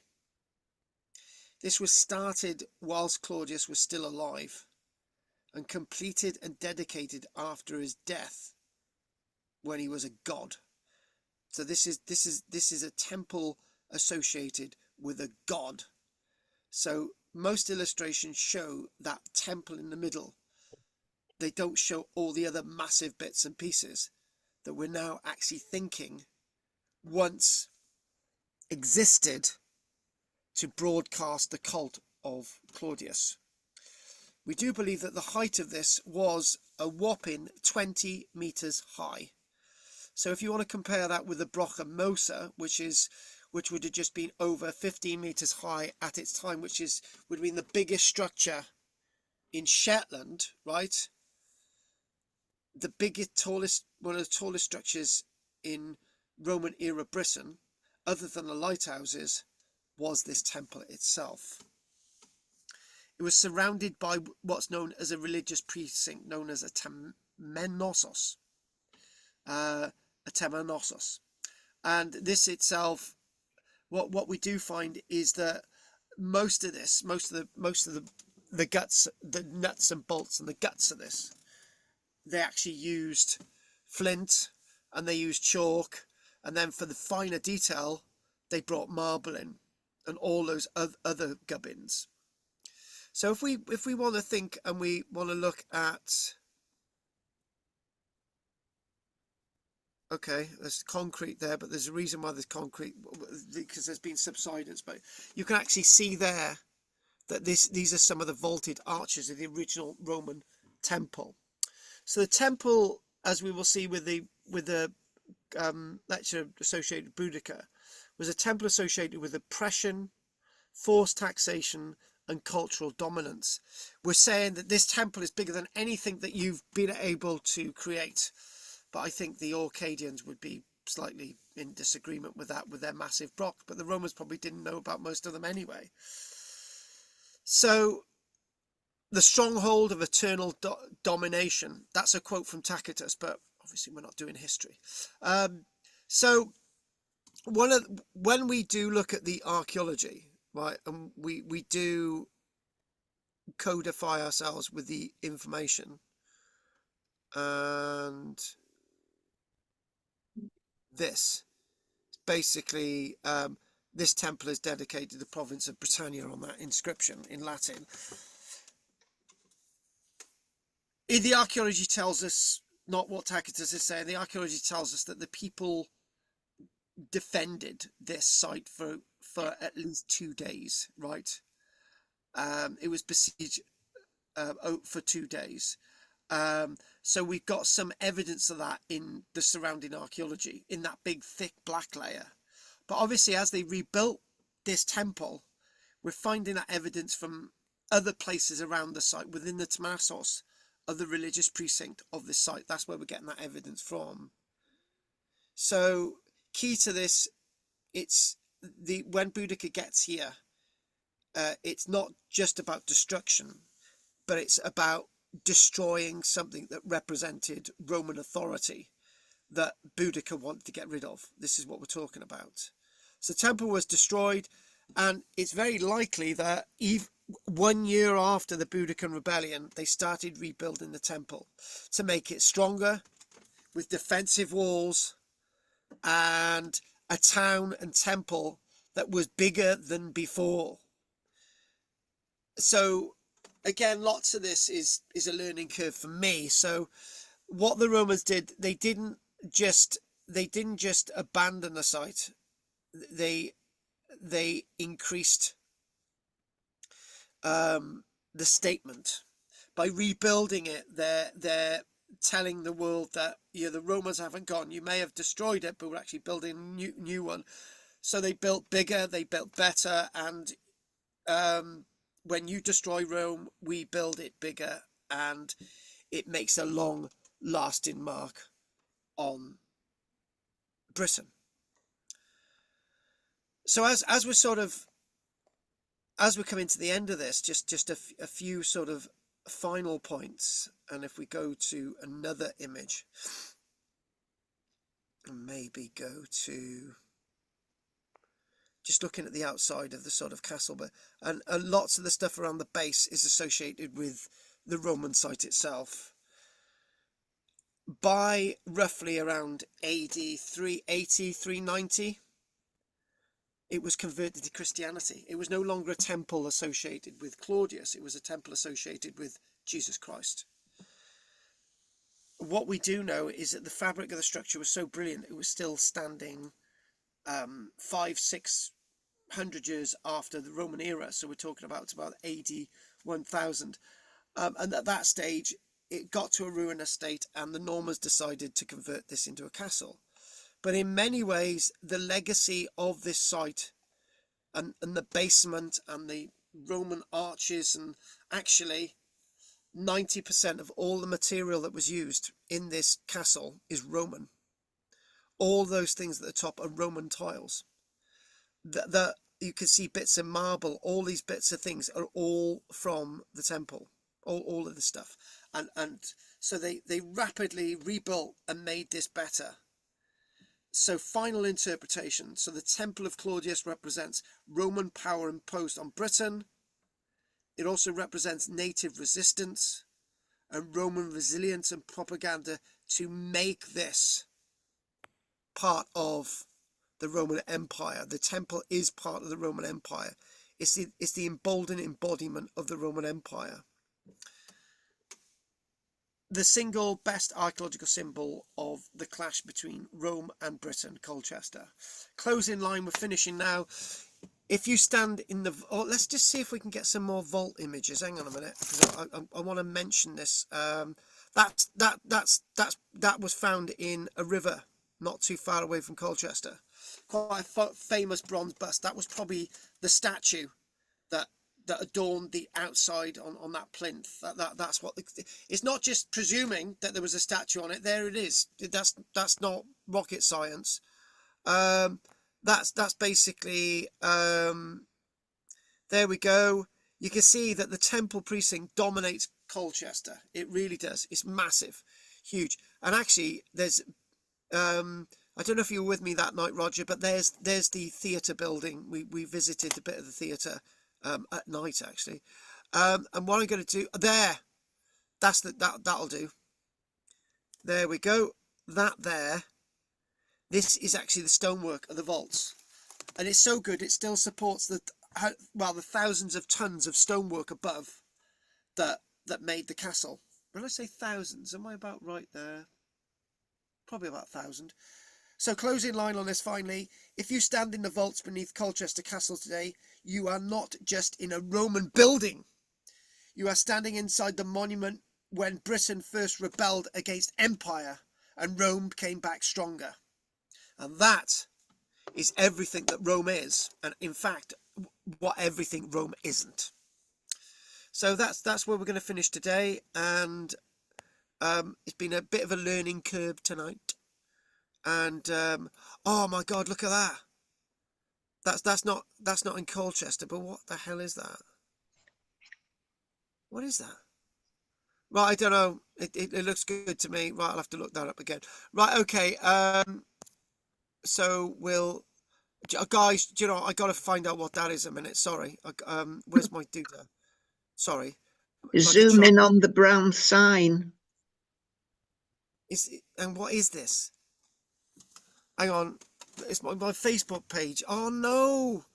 It's something to do with Colchester. There's Colchester Zoo. That's no to us. Zoom on the brown sign. Okay, then there. Oh, Bugger. Right, okay then. That's your homework for next week. it does begin with the B. Oh yeah, nice. That's Will's homework for next week. He's going to take a photograph and he's going to tell us. Don't tell us now. Right, okay then. So loving it. So let's sign off just now.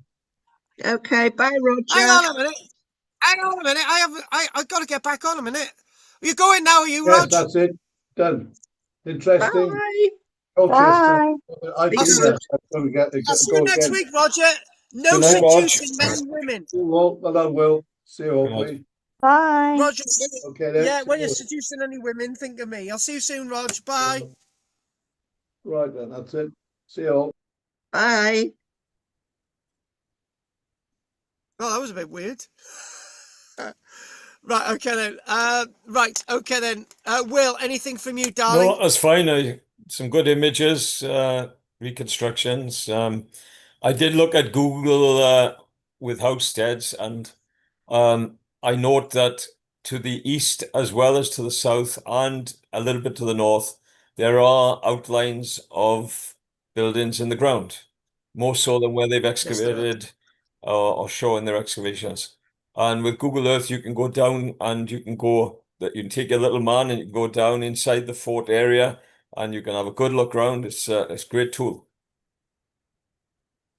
Okay, brilliant, brilliant, brilliant. Okay then. Anyway, thanks for that, Will. If you got anything else, Will, Margaret, anything you'd like to say? Well, just apart from Hadrian's Wall and Claudius's temple, have any other structures been named after Roman emperors in Britain? I can't think of any. Well, Hadrian's Wall it wasn't named after Hadrian's Wall when it wasn't named after Hadrian when it was built. It's just the name. It was just known as the wall. It was named Hadrian's Wall years Oh, later by right. historians. Oh, So it was never called Hadrian's Wall. okay. I wonder what they did call it. It was, well, the Just walls, the I wall. think, basically the wall. They were set, obviously the Antonine Wall as well, the wall, so yeah, so it's a difficult one. I'd need to think about that. Yeah. I think there is something in the back of my mind, but I can't. I'm trying to go through my head now. There might be something. Well, more homework for you, right? But Anything else, Margaret? No, it was very interesting. Thank you.